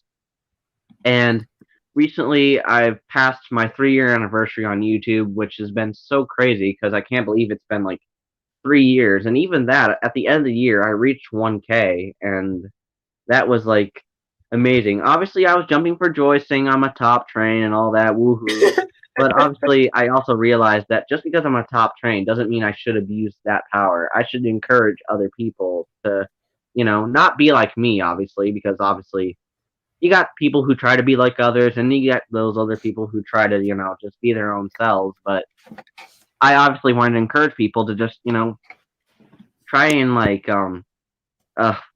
try and I guess be your own person, like be your own, I guess, man or woman or however you want to do it. So, okay, I think that kind of wraps up my story. There is a lot more to it, but we only got so Yeah. much limited time here. We'll have more opportunities for that in the future. Don't you worry. Yeah, And we can but probably touch upon a little bit of it even in the roundtable, since, of course, as you know, there's not a crazy amount of Thomas news going about right about now. yeah, So, fair point. But I guess I'll just quickly discuss all the future projects I have for the future. My future series.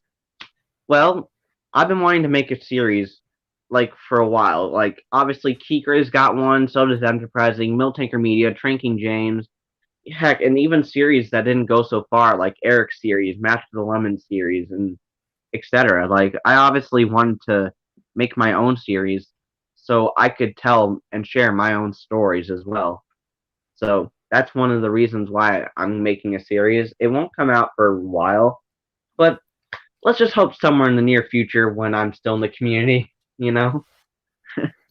well, that's something that I think we're all hoping for. I've been saying I'm going to be putting out a series for like years and years, but finally, you know what? I'm going to shout out Solman. Is that when Solman's video came out, I was like, his Q&A and just said, make anything you want. Make do any, whatever it takes. That kind of motivated me to be like, yeah, I'm going to actualize this. And so I've been writing a movie. I've been working on my horror-inspired, surrealistic, David Lynch-esque miniseries. That's hopefully going to come out this Halloween. I'm not too sure, but it's going to be fun. About 8 episodes worth, and I'll be looking out yeah, for that. yeah. And at that point, I would have already been on YouTube for 9 years, like consistently on this channel. Man, actually, come this December, I would have been on YouTube in some way, shape, or form for like 12. That's wild. Wow, that's amazing, man. Yeah. But yeah, and I guess for other future projects, well, speaking of series, I've been putting this in consideration as I know Lemmy wanted to do one as well. But I've been scratch building my own little tugs models like he has, and I'm thinking, you know what? I have a custom Big Mickey and 10 cents. I'm making Sunshine right now, and I really want to make Puffa and the goods engine in wooden railway form. So I'm like, Ooh, that's a good idea. Series? So I'm not totally sure. I might do it, but who knows? Who knows? But sadly, both of those projects probably won't come out until after the biggest project that I will ever be working on, which is a Magic Railroad film of myself, of like a Magic Railroad film that I'm making myself. That I even shared a picture with you and like on Skype. If you haven't Yeah, checked that, I yeah. saw that.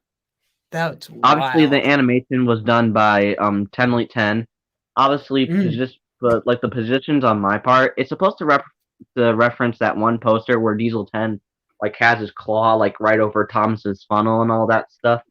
Yeah. So so yeah, expect a future Magic Railroad project, but it'll take a good. I want to say like it'll come out in 2025, but I don't want to make any promises. But if That's it a took long ways out, though. So once but if it again, took lots could Nikki four change. years, but if it took like Yeah, Nikki 4 years to make the parody, it should at least take me like 5 years at the latest. it'll still probably come up before self-fulfilling prophecy, and it will definitely come up before um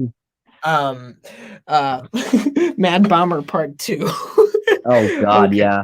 All By the right. way, I just want to quickly say I'm not trying to copy Nikki nor Epic Entertainment Films, who is also making his own Magic Railroad project. I have my own reasons, but I think I might explain that a little later, though. Everybody has a different vision, a different interpretation. So I think that's great. Exactly. And so with that, speaking of new films, I'm going to introduce Solmon in there, and we're going to be talking a little bit about the upcoming Mark Forster film. But first All right. off, I need to ask Solmon, was Useful Engine 11 a worthy successor? I got so bored I started eating cake. I'm not lying. Okay. What? Here's my plate. I'm literally eating cake. Literally, a Useful Engine said, Yeah. let them eat cake. He literally said that.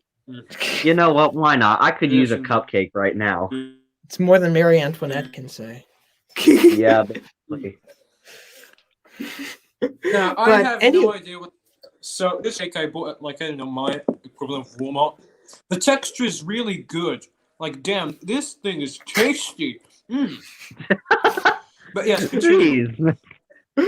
Okay, so as we all know, The because value. I'm just trying to talk over here about Thomas, and then Solomon comes in and is like, the value. It sounds like it's very tasty. It's making me very hungry. And it is. This is the first time anyone like, oh my god, this cake is amazing! Holy crap! My Coleman just holy talks about Christ! cake. This thing. That- No, look. I know this is serious and shit. But like, no, this is just no. Oh wow. Oh dear. Gordon Ramsay, come over here, baby. This is the stuff you've been looking for. My God, This. the Moroccan baking industry really is something else. I need to make a show about cake. Man. I'm such a great cake taster. Okay. Well, you might as well take over this show right now. Breaking news: Thomas Mysteries has been canceled and is being replaced by Solomon Loves Cake and Other Thomas Stories. No. That's everyone's reaction right now. Cake Mysteries. Cake Mysteries. Let's do it. All right. Oh, yeah, but anyway. What were we supposed to talk about? We're talking about all the latest, greatest Thomas news, which means 2 stories. 2 new stories. Drama, yes. Not necessarily drama. Of course, Solomon, you are known for exposing many creeps online. Of course. So I am the Chris Hansen of the fandom. Only you're better because you're not like a criminal yourself. So at least to my knowledge. Oh yeah, and also Chris Hansen cheated on his wife, which is kind of cringe. Oh.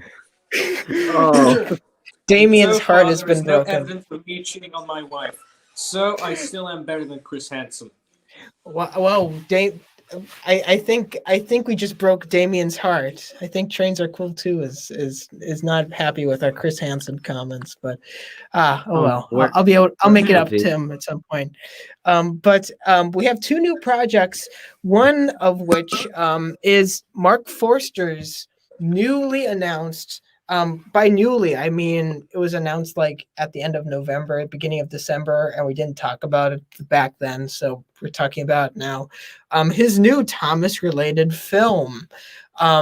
He is known to probably most of you as he's a fairly successful director. He's directed films such as Stranger Than Fiction, Quantum of Solace, World War Z, and Christopher Robin. So quite a wide variety there. And so I guess wow, what was that voice crack there? Sorry, I'm 19. But it's okay, Taj. We will hit puberty eventually. I'll hit it someday. But one will hit it harder than others. Yeah, but one question I would ask is, what do you think doing another Thomas theatrical film is a good idea? And if so, what do you think this Mark Forster film is going to look like? Yeah, in my opinion, like if I was the super king of the universe and the galaxy, in my humble opinion, the TV series would never exist. You know why? Oh. Okay, I see. Hold on. I'm gonna do a Rakim and Eric B and bust some major moves here. So that's what I'm talking about. Like classic hip hop references. The reason why I think the TV series should have never existed is I would love for like every 2-4 years we get just a big massive movie. Like I'm talking a 3-hour movie that just covers one book of the Railway series. That's easy for you to say at the same time, like, but I gotta be honest here, is that I know because people's interests are just so waning, it probably would have been like Wallace and Gromit, where they make like 3 short films back like in the 90s, and they're all great, but then just because of the interests of the people who were making them, I don't think they would have had the commitment to stay the course and get to the really meaty books like towards the tail end of the series. Though you know what I think they could have done instead of just one book a movie? Just like combine books. Like say, imagine from like the 3 railway engines up until James the Red Engine, something along those lines, right? Yeah. Okay, hold on. Let's make a Thomas the Tank Engine cinematic universe. So, the timeline begins with the 3 railway engines, right? Ends with James repainted. Okay, I see.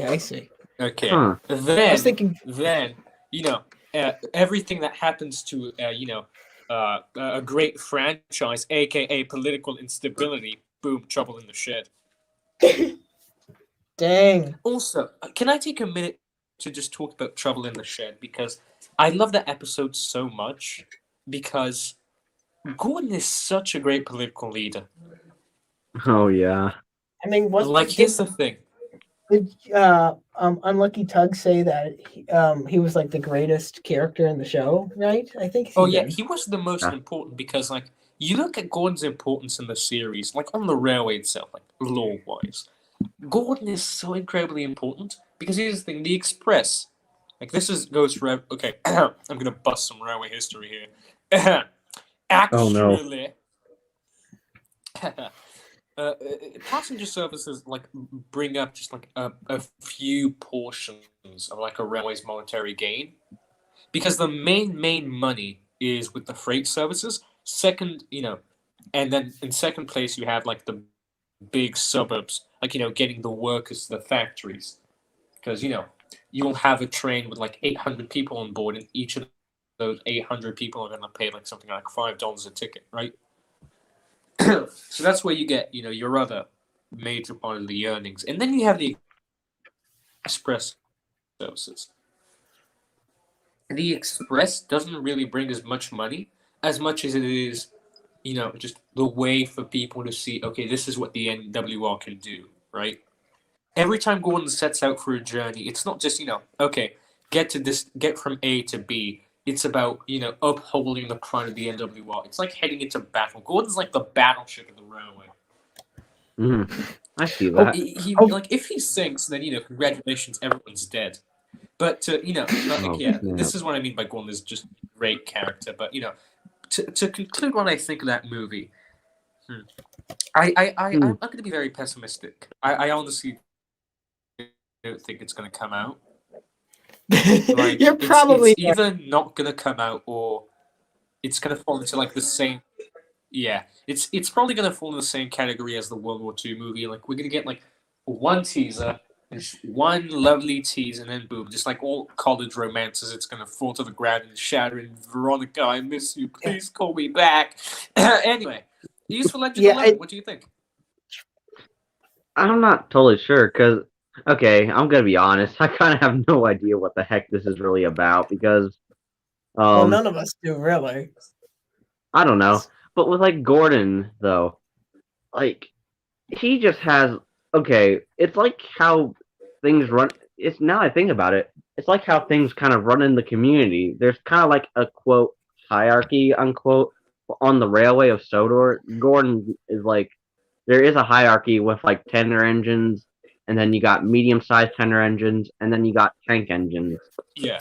Obviously, engines like James are in that hierarchy with like Gordon and Henry because they treat him. I'd be up to challenge you on that because here's the thing.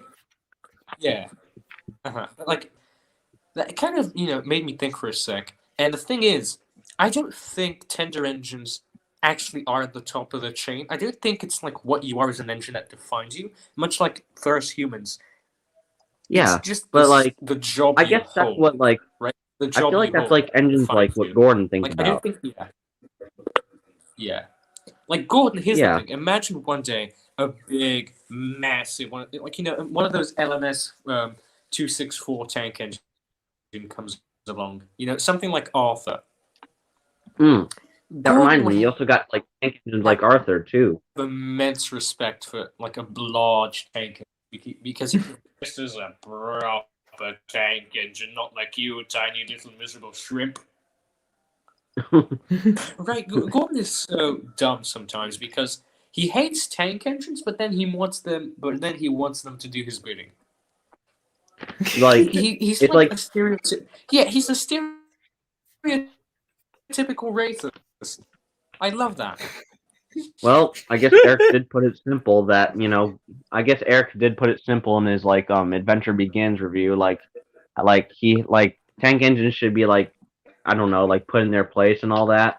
And it's weird because when you actually look at it from our standpoint, it's like, oh crap, like what the heck is this? But for a kid, they probably wouldn't, comprehend that like how we do though. I'm going to be completely honest here. I'm seeing a comment from Snow Machine saying, why does it feel like the Mark Forster movie will have more than 3 director's cuts? Honestly, I think it's going to be what I think it's most likely going to be what Solmon said. We're just going to get a promo image. Yeah. But I think it could also turn into this absolutely horrible, twisted corporate chaos walking type situation where the project gets passed from hand to hand. And look, Mark Forster, I gotta be honest, I like I like a few of his films. I think Stranger Than Fiction is like one of like the best films that Will Ferrell's been involved in. I think it's like a fun, intriguing premise, which is well executed. And I thought Christopher Robin was fine. But to be honest, for most of his films, they kind of have this really dour, viewing, they have this, I don't know, this dour quality to them that really makes them. Can I be honest, Taj? You know what his movies feel?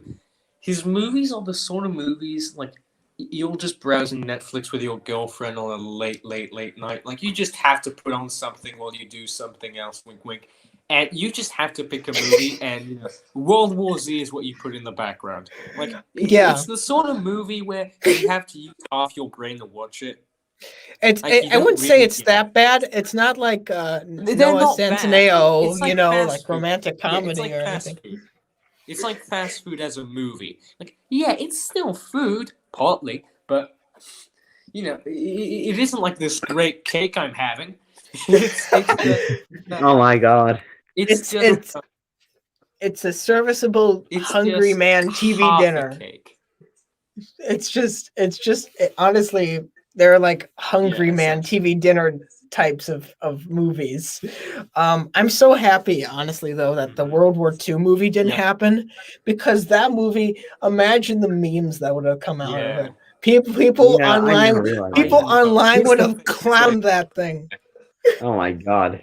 And like, here's the thing: as someone whose series deals with war, like, you have to be really careful when you deal with it, because here's the thing: you think that because of who I am and just the persona I put up online, I'd be like, "Ha, yes, send the babies to Iraq, give them machine gun." But like, no, I may be all panans and monarchist and whatever, but I'm deeply socialist in my leanings on the way I see war, because here's the thing: war completely sucks, and the people that fight it are just poor bastards. I hope come out of it okay. I have very little respect for high command, let alone the big brassy generals on the top. There's only a few commanders I actually properly respect. Churchill and Admiral Jellicoe being some of them, and even then Churchill has his I'm just gonna do a quick Churchill review here. Wooden Railway Churchill review. Oh my goodness. But when, Are you gonna make a custom?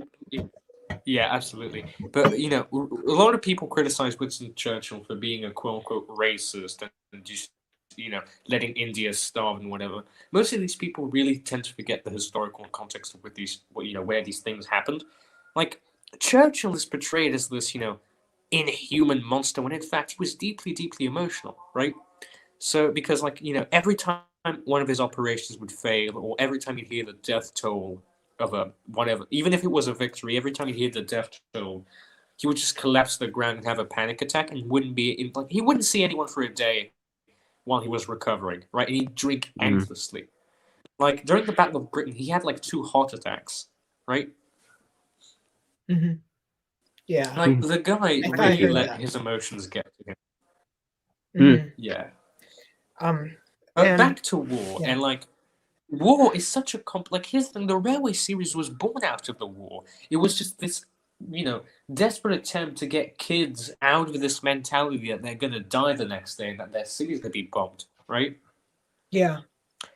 So here's the thing: while my series maybe works in the context of the war, I really don't see a proper franchise entry into the Second World War. That is just gross and disgusting, in my opinion. Yeah, it seems like one of those things where maybe if they made a film of Thomas set in the 1930s or something like that, and that was the first one, then I could have seen them maybe going into World War II and doing something like that after the fact, as a second installment. I could have seen that because working with the proper setup. Yeah. But here's the thing: a World War II Thomas movie, we all know what it's going to be about. Henry's going to be chased into a tunnel by a Stuka, and they're going to say, "Once an engine heard the roar of the Nazi plane, and then just hit his ass into the tunnel. Hopefully, he doesn't get bombed to death." Oh wow! Yeah. Honestly, I really hate. Okay, yeah. It would have been say for a minute. I hate. Yeah. I just hate the way most people interpret war in their series, because it's always the same boring thing. My God, just the amount of material we have to talk about war with, and all you have is just the same lame old engine hides in the tunnel to avoid being shot at by plane, and that is it. Yeah, I guess. Honestly, Go ahead, Josh. Here's the thing. I love Victor Tanzig and his series. Oh. It just is a wonderful little thing, but the way he thanks for doing my World War II, just the way he tackled World War II. My God, Victor, if he made the best example of it's better to keep your mouth shut. Because, the way he took Edward and just put him on the track to Auschwitz. Why would you do that? Oh my God. That's like really like, I appreciate that he takes risks. I'll say that. Yeah. But Yeah. at the same time, it's you know it. I think I think you can fill in the gaps. But it's just It's gross. yeah. Like But Victor Tanzig really did. Like, here's the thing: Yeah. that mini World War II series it's just battle sequence after reference after battle sequence, and then he just tops it off with one of the characters committing a war crime, and then it's like But it man, just feels Yeah. but it feels imagine like then. someone took like it But feels like that's someone took What were you saying, Taj? Oh, sorry. I was saying, but that's what somebody who like really loves Thomas and is passionate about it, is like they're putting like their hearts into the project. Mark Forster, probably a great guy. I don't know. Then again, he's a Hollywood director, so there's that as well. But he probably doesn't have the connection to the characters to be able to tell a story with emotional beats like that. It probably is going like my guest is my no my guest my guest oh no my guess is that for the World War II movie, no, not the World War II, his upcoming film, it's going to be another one of those films where like it's going to We be have another to save discover the magic. railway. It's going to be another discover the magic film where it's like, Yeah. oh, an It's gonna- outsider comes into it. Like it's going to be Christopher Robin in a I way know. where it's like, Yeah. you forgot about the magic, and then it's going to be Honestly, Now- though, I would love to just have Percy scream at Gordon. Like, imagine Percy and Gordon are confronting the Fat Controller about forgetting the magic, and then Percy just says, "But sir, you forgot about the magic," and then Gordon just says, "Well, sir, you also forgot to do your taxes, but right now the magic is what really important." Like, or it'd be funny. I hate magic. I really just hate it. The way it's. Wow. Okay. This made me sound like a horrible person. Pendulette's gonna track you down, my friend. He's Oh gonna my track God. you whatever. down. Yeah, whatever. He like. Okay. Hey, this is a call out to Lady of the Magical Engine. Meet me at my doorstep. I will 1v1 you with my fists. Oh my! Looks like Orange, you're gonna I have don't know what you bring- got yourself. I don't know if you can know what Oh you no. I'm kidding.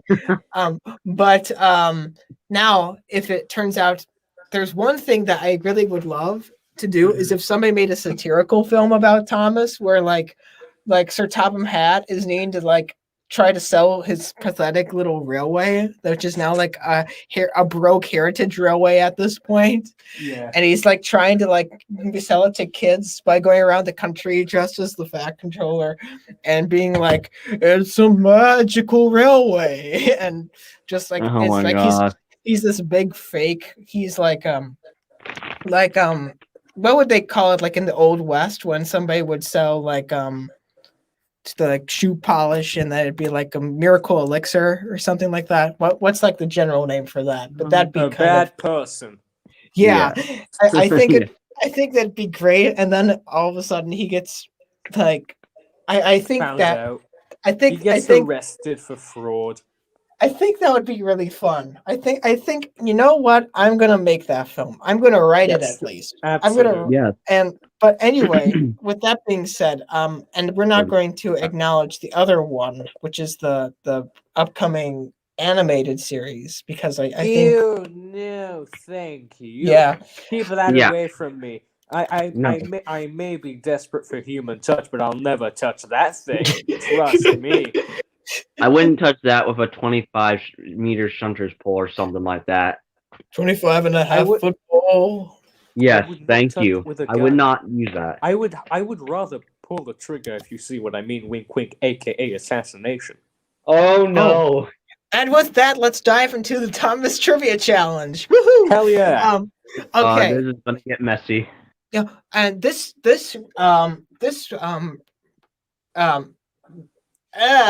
episode of Late and Live, I decided to have the theme of the Thomas Trivia Challenge be random quotes from classic series episodes. So in these, my goodness.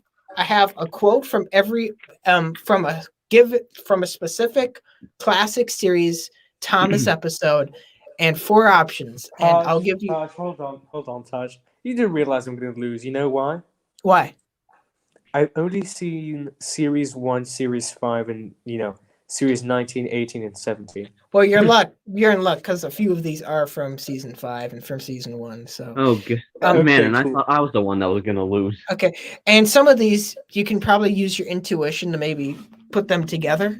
I'm just going to look them up on the wiki. Go ahead. No, you can't do that. Can't do that. Well, I mean, technically you can because I What can't prevents check. me? But... I don't believe in the magic. Who's going to get me? Oh. Lady. He was sold to someone in Florida, and she's rotting someone's garage. You need to start. You need to start poking up the She magic. probably was turned into fancy little furniture. Honestly, I'd buy some lady furniture. I'd buy some Diesel 10 furniture. Gonna be honest. I'll just buy a a Diesel lady 10 there. shoe cabinet. Okay. But here's our first quote.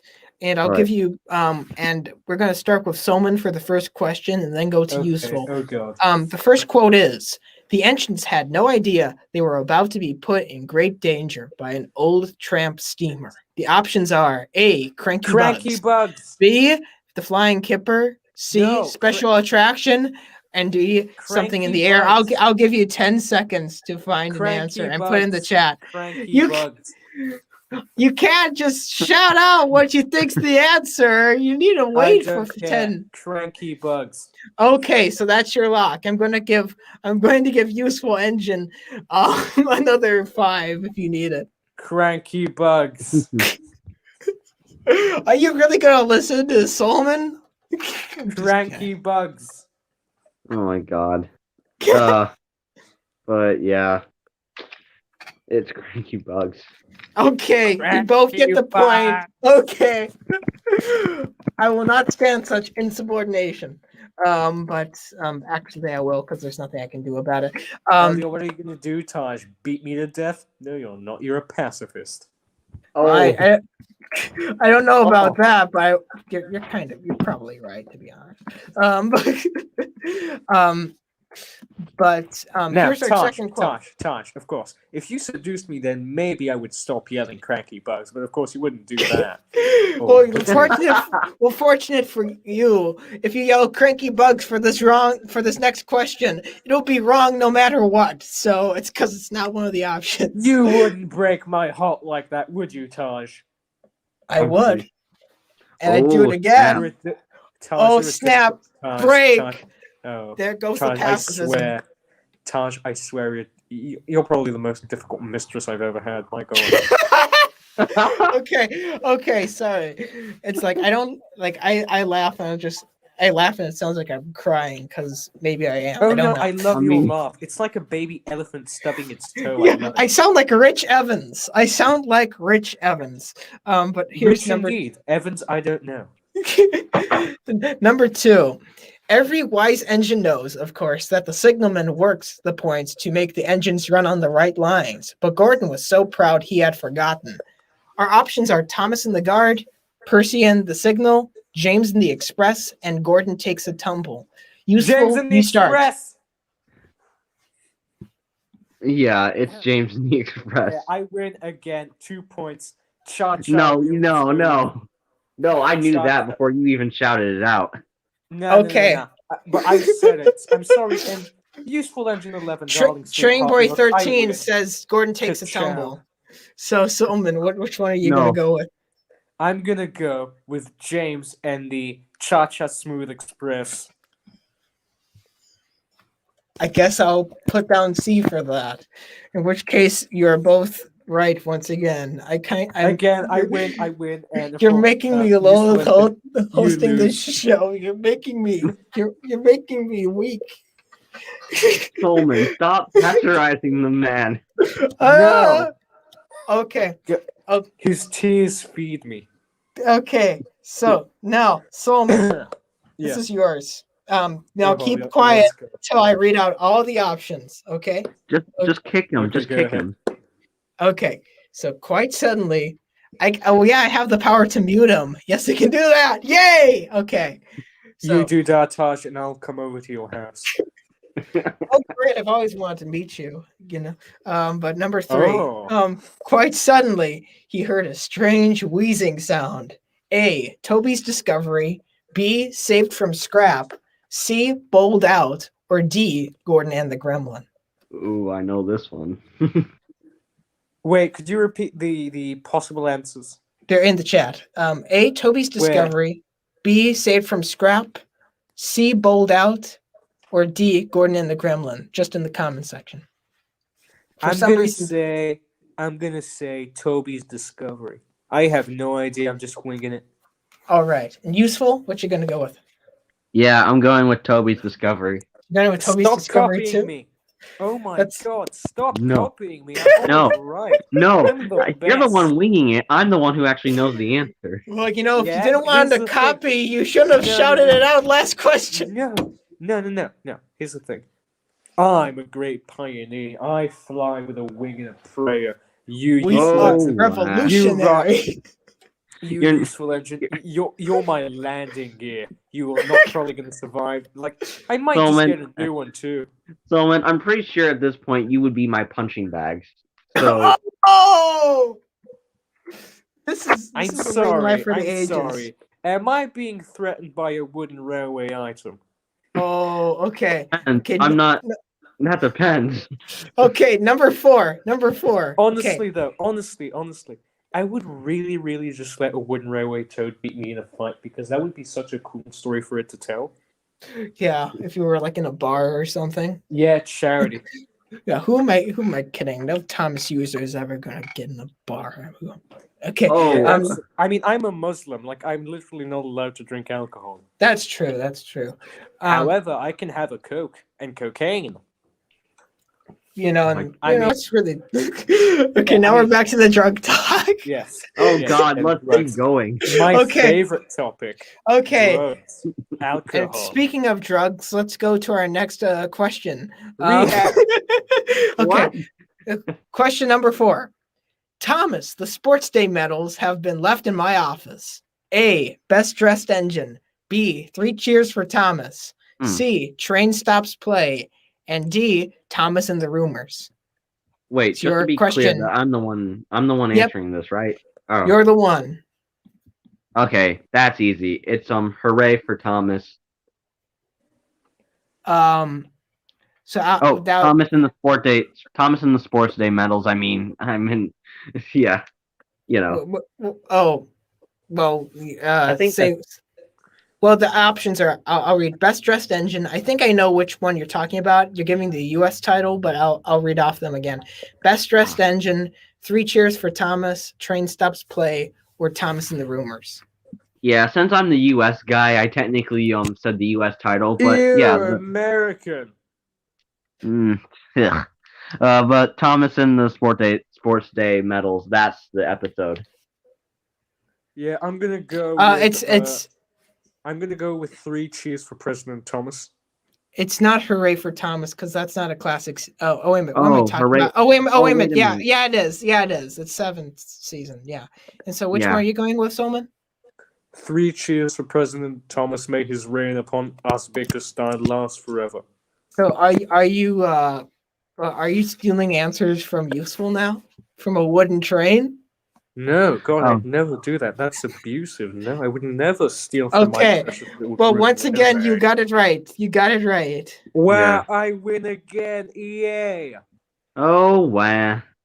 Ka-chow. You know what they say? Useful Solman, you know you like me. Thunder You know you always like me, comes man. after lightning. Ka-chow. Okay. So number 5, this is yours. Mine? Okay, cool. Okay. Well, Percy, there's something strange about this one. A, the deputation. B, Donald's duck. C, Thomas Percy and the squeak. Or D, Rusty and the boulder. This is kind of a toughie right here. Would you mind posting the answer? Okay, so I'm gonna say Thomas Percy and the squeak. And the squeak. Yeah, It's like das boots, das squeak. Yeah, das Squeak. I'm using the German title, Das Squeak. Oh yeah. Thomas Useful. Percy und das Quick. What do you? I'm gonna go with Rusty and the Boulder. Okay. Do we have our final answers? Yes. For Okay. me. Now I get to do some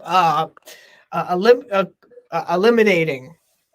So it's not Donald's Duck because that I don't think Percy speaks in that one. I might be wrong. Yeah, no, that's stupid. You got Don't it. choose Yeah. Donald's Duck. Donald's Duck sucks. Yeah, I just added that because I assumed that someone was going to be like, "Oh, it's just a strange duck. There must be something strange about the duck." Absolutely. It's not the deputation. No. So everybody who said A is incorrect, and so now we're in between C and D. Oh no. Our last two options, and I'm afraid to say the answer is not the one with Alicia Body in it, meaning the answer is Rusty and the Boulder. Let's go, Solman. No, this is a lie. This No, is it's not true. Rusty was like when Rusty was telling Percy about like the Boulder.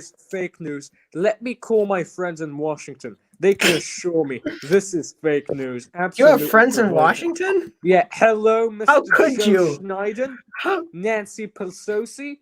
Yeah, hello. I would like to get Taj Mahal arrested real quick. Yeah. Oh, Solman, don't be a poor loser. I'm not a poor loser. I'm a great winner. He's a rich loser. I won Okay. this election by a lot. It's been rigged again by the Democrats. Hey, I have the Mount Disappointment in my lockbox. Don't make me need to get the key, okay? So number 6. Number 6 is I whooshed through the tunnel and stopped an inch from my buffers. Which episode's this from? A. Thomas the Jet Engine. B. Thomas in the Special Letter. C. Buffer Bother. Or Thomas D. in the Special Letter. It's Useful's turn this time around. Oh shit, my bad. Dude. Whoa. So honestly, Useful. At this point, I've just been crashing into your car multiple times and just saying, "Yo, sorry for killing your pet Chihuahua like 60 times." It's fine, man. It's fine. Imagine if that happened in front of like a pet store, though, and so you just kept on spending more. That's horrible. Oh, this would be a highly inefficient use of Chihuahuas. Okay, which one are you going with, Useful? Well, okay, so it's obviously the Special Letter, or Thomas and the Special Letter. So that's the one I'm going with. Okay, and Solman, are you going to stick with your answer? The Special Letter, aka the one where Thomas crashes through the buffers and this ruins private and possibly public property. Smashes right through a wall. Okay. I know. He finally freed the Mexicans. God. Okay, let's move past that disaster right there, and the answer is B. The answer is B. Okay. Hell yeah, I win again. Ka-chow. So question number 7. Yep. The quote is, I couldn't see where I was going, but I struggled on. Which episode is this from? A. Edward's Exploit. B. Bulldog. C. Percy Takes the Plunge. Or D. The Fogman. No clue. Let me ask my friends in Washington. Oh my God. Hi. Yeah. How you doing, Joseph? Yeah. Congratulations on winning the presidency. Yeah. Oh, so yeah. then it would be D then, because I don't think R is hold an option. Or I. No, hold on. Yeah. No, don't worry about the Russians. I told you they've been neutral. What's Putin gonna do? Huh? Yeah. Who cares? Yeah. I'm with Taj right now. Yeah. Hey, Taj. Biden says hi. Anyway. What does Biden say? Does he say A, B, C, or D? Yeah, hold on. Let me ask him. Yeah. You're watching the show. Yeah. Say hi. Okay. So, what do you reckon? Edward's Exploit, Bulldog, Percy Takes the Plunge, or the Fogman? This one's on you, Joe Biden. Oh God. He's saying Bulldog. I'm gonna go with Bulldog. Goodbye, Joe Biden. If it is not true, If this is not true, Joe Biden, you're going to become a statistic. Okay. Okay, so we have Bulldog for Solomon and Useful. Which one are you going with? Let me look back at the options. Well, this one is pretty easy. It's Percy Takes the Plunge. Well, let's see how easy it is. A is not correct. It's not Edward's exploit. I don't think Edward would be bragging about that.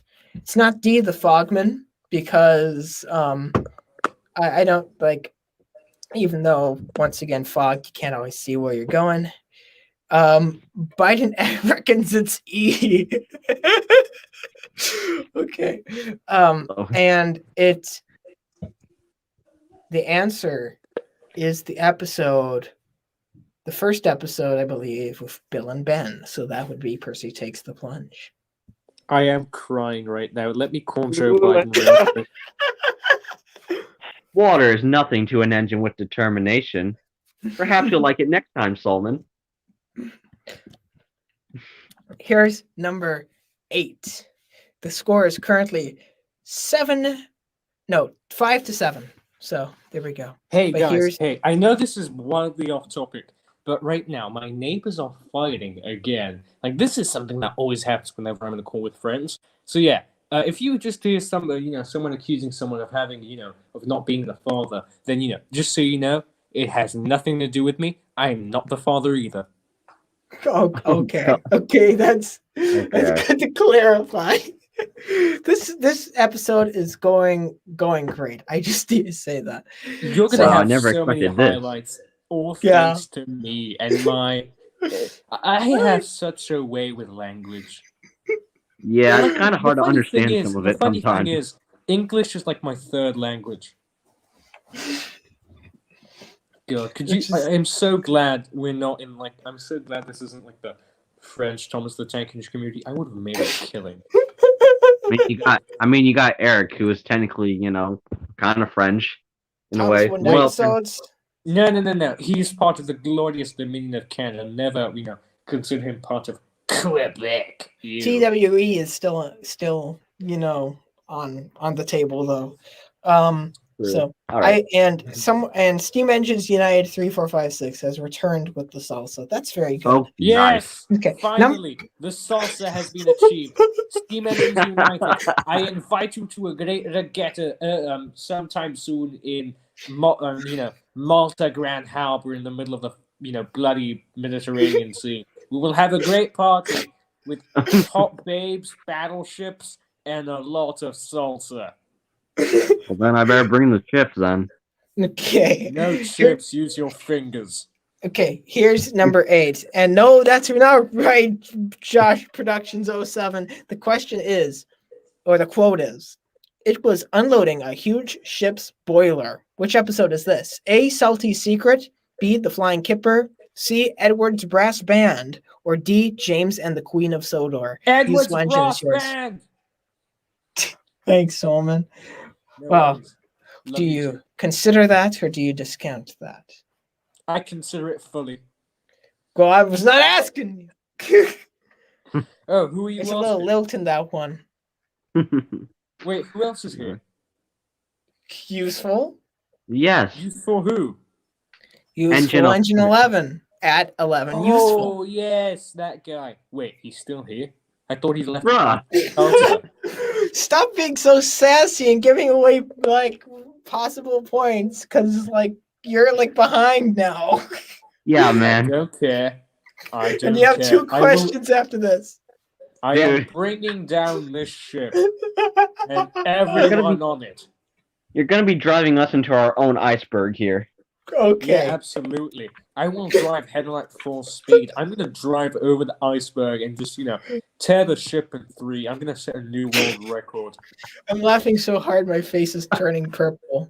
Violet. Okay, turning violet. Hold on. You didn't give your answer.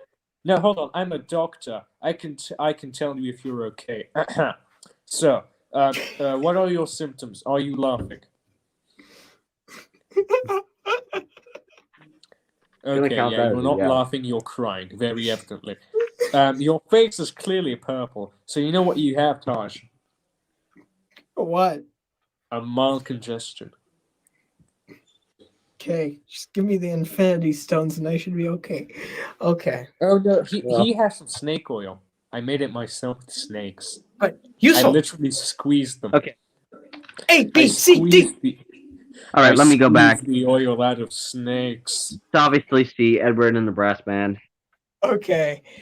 You both got it. You both got it. I'm not gonna lie. Ciao. I'm going to need to move this along quicker now because I'm losing oxygen in my vocal booth. So No, Podge, don't die now. You have so much It's to live okay. for. I'll give you a kiss. You'll be back to life in no minute. Hold on, I need to put on some lip balm. There we go. Oh, no, no. my God, man. Now You should stay alive for a few more seconds. Don't get none of that Burt's Bees. Oh no, this Okay. is the this no birds and bees. This is eagles and wasps. Oh, I was What? saying Burt's Bees, which is like a lip balm like thing. I just got an ad for it actually before community radio. Believe it or Okay, not. that's coincidence. Okay, number 9. The yard was in a dreadful muddle. The options are A, Thomas and the Trucks, B, the world's strongest engine, C, heroes, or D, dirty work. All right. Solman, he's going first. All right. I wasn't paying attention. I was eating cake. What were you saying? Oh my God. The yard was in a dreadful muddle. The options are Thomas and the Trucks, the world's strongest engine, heroes, and dirty work. I'm gonna say the world's strongest bad boy. I mean engine. World's strongest big boy. What about you, big boy. Useful? Wouldn't that be? Hold on. Do you think the big boy locomotives are named after attributes, aka big boy, strong boy, fat boy? I'm not sure. What do you call a female big boy? Big boy girl. Girl big boy. More. What about just big girl though? What about the yeah, that's- answer? Because Sorry, Todd. Yeah. Sorry. It's obviously the answer is C, heroes. it's obvious. Yes, it's obvious. You say it's obvious. Okay. In that case, let's go through the options. I'm gonna eat cake in preparation for my victory. Okay. Yeah, right. So it's not Thomas and the Trucks.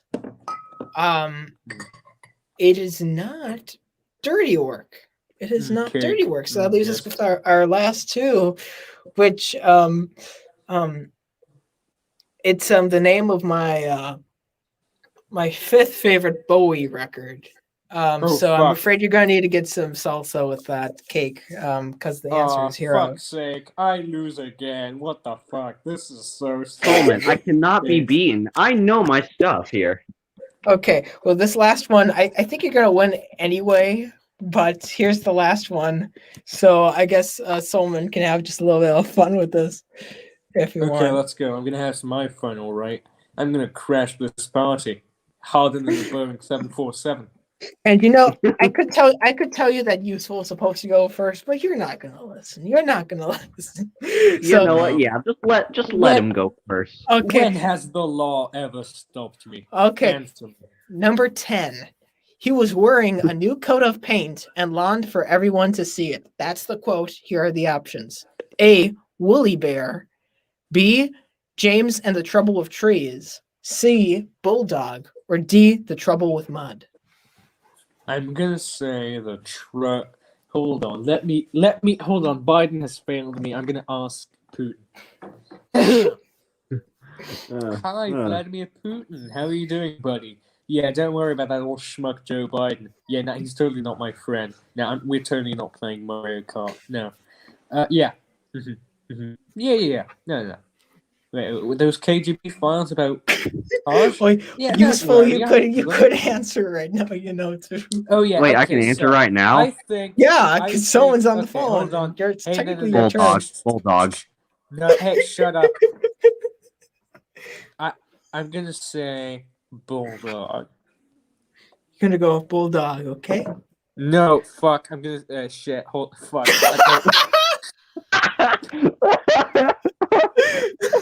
I don't. I sound like Rich Evans. You're making me laugh like Rich Evans. Well, I'm crying like something. I don't know what, or if it's like Chris Chevens or whatever his name like is. Buckingham Nicks.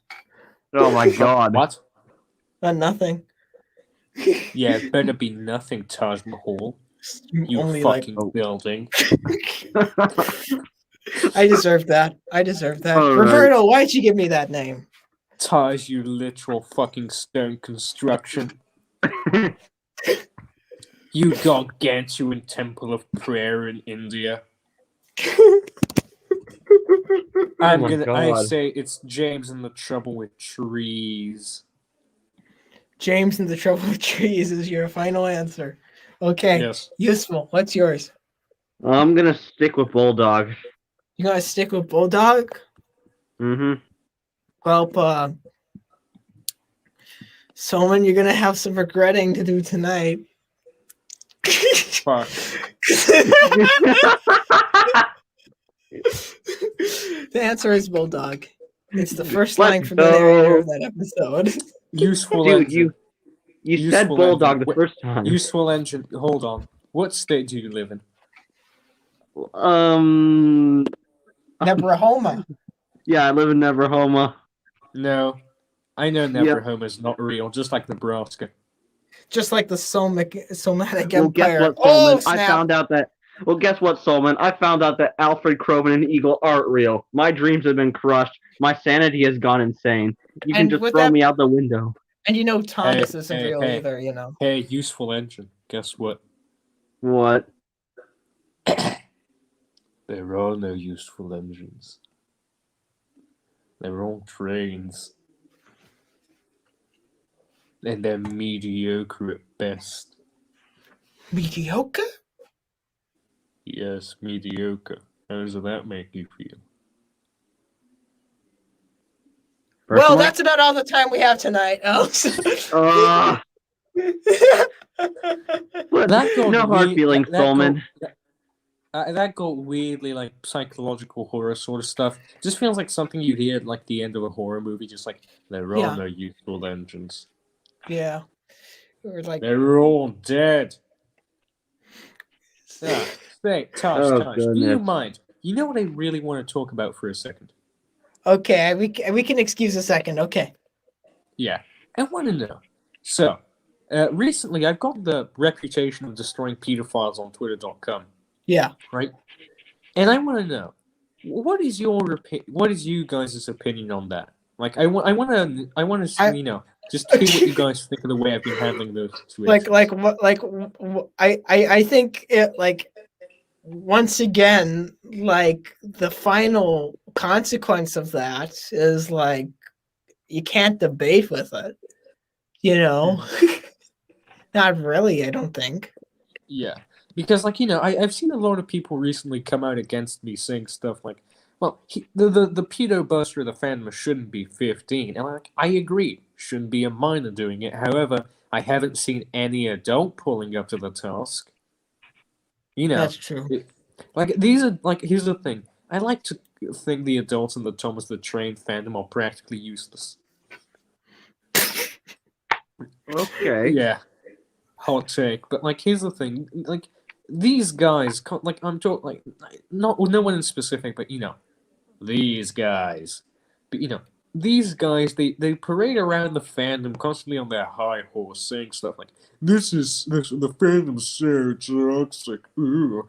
But then, you know, once it's time to step up to the plate and, you know, actually war it out with some disgusting people, they just go, oh no, too much drama, I'm logging out.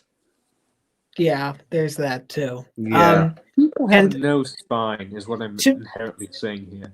To be honest though, I am kind of happy that like I honestly don't know any of the people that you're exposing. Like Yeah, me too. it's Here's the thing. I've had to, because like one of my friends was one. Like his name was Wasteland Studios. I genuinely thought he was a good person, but then, you know, he decided to, you know, sexually harass some girls, and like, oh dear. Oh it's so easy Yeah. not to be a creep. It's so easy to go up to women and be respectful of them, but somehow these guys fail on every Yeah. level. And that's I think the thing is that like Yeah. I'm 19 right now, and Mhm. if I knew of more people doing this, because like to be honest, like I don't remember people even talking about this whatsoever, like before last Yeah, year. back in the days. Yeah. Yeah, and Mhm. like I know that this has been a like based on my one experience, and I don't think I've learned since then it was not isolated, but that was in Mhm. 2015, and so and nobody even talked about it or addressed it until Yeah. 2020 or anything like that. So I Mhm. think there's I Again, guess this is like the discussion on mental health in the fandom, just something incredibly important that's been overlooked yeah. for really long. Yeah, Mhm. and so Exactly. yeah, and so I think one thing is that I think more than anything else, we kind of need to all recognize, Yeah, there and is it's a something that I problem. need to work And on yeah, it's something that I need to work on as well. But I think we need to yeah, recognize that mental. this is not drama we're talking about really. It's like incidents that completely reshape people's lives, and I hate it's when not people it's call my yeah. I hate it when people call my pedo busting drama. It's not fucking drama. This isn't like Veronica cheating on her boyfriend. This is someone sexually harassing minors. And it's Mhm. This just is so drama. disgusting. This is a crime. Yeah. It's yeah, and it's something that we certainly need to talk about a whole lot more Mhm. in our everyday discourse. And so, with that being stated, I guess Solman, I think this is as good of a time as any for you to plug your Twitter, where you do a lot of Oh, yeah, this, absolutely. these important Yeah, things. if you want to help me, hashtag respect, hashtag women, hashtag every day. Oh, hey, look. Speaking of women, my favorite woman, that orange engine. Oh my goodness. But yeah, I go. But seriously though, I really just wanna, if I want to plug someone, it has to be that like a few of my friends, mainly that orange engine. She's a great artist. She's my girlfriend. Haha. She doesn't post as regularly as say me or other artists, but like when she does, it's always a party. Someone else I'd love to plug is my good friend Bluebell, aka at that underscore train nerd. He just makes these epic edits, and he's building a small model railway, and he always just makes interesting tweets about railway lore. He's great. You should give him a follow. And lastly, you should follow my partner in crime and just really good friend Michael at uh, Wreck on Rails. He's also just a great person to see, and as always, just if like I think that when plugging things, I need to remind people, Mm. something is. Remember way back in the day when kids would be shouting like, "Hey, can I do a collab with you? Can I do a collab with you? Can you shout me out? Can you shout me out?" and stuff like. It really is sad that these kids think the only way they're going to succeed with making their art and stuff is by getting a shout out. And trust me, it's not the way you're going to succeed. Yeah. The way you're going to succeed is by creating an engaging story. Because I see a lot of people like. Do you ever see on Twitter people saying stuff like, "Oh, my art doesn't get any likes, but my random memes get like 70,000," right? Yeah, I see that a lot, and that was Yeah. Yeah, even like, and I think that was more the case even like back like in yeah. like 2019 than even now, Mhm. and it's still a large thing. Yeah, and you know why that is the case, and I know it for a fact. My drawings went from gaining 25 likes to upwards in the hundreds of likes every time I post one. Why? Because I've realized that people like memes because of the story they tell. Yeah, I can understand Because that completely. people want jokes, people want stories, people want horror, people want something to think about, right? Because no one's going to care about a character sheet, but people are definitely going to care if you draw your character in a really interesting scene or pose or angle. That's what captivates the imagination. So yeah, not only did I plug my friends Michael, Brady, and my girlfriend Orange, but I also gave some advice on how to help grow your audience as well. Mhm. Create an engaging narrative. Make something that people are going to remember, and whenever they remember something, they'll remember you consequently. So they'll, look for you and your things, and that's how you grow. It's implanting yourself in people's heads. That sounded way creepier than I intended it to. Well, yes, Steam Engines United, you're right. The more salsa, the greater the human bond. Well, then I guess I'll have to get some more. Yeah, and Useful, do you have any plugs too? Well, obviously, just hearing all that advice, I'm just gonna be, I guess, plain and simple. Maybe go out a little bit here and there, but yeah, I guess basically, if you all want to see some Wooden Railway content from me, subscribe to my YouTube channel, Useful Engine 11. It keeps growing every day, baby, because I reached over 1K not that long ago. So that was pretty fun. The Russian bots are doing their work. Oh my god. No!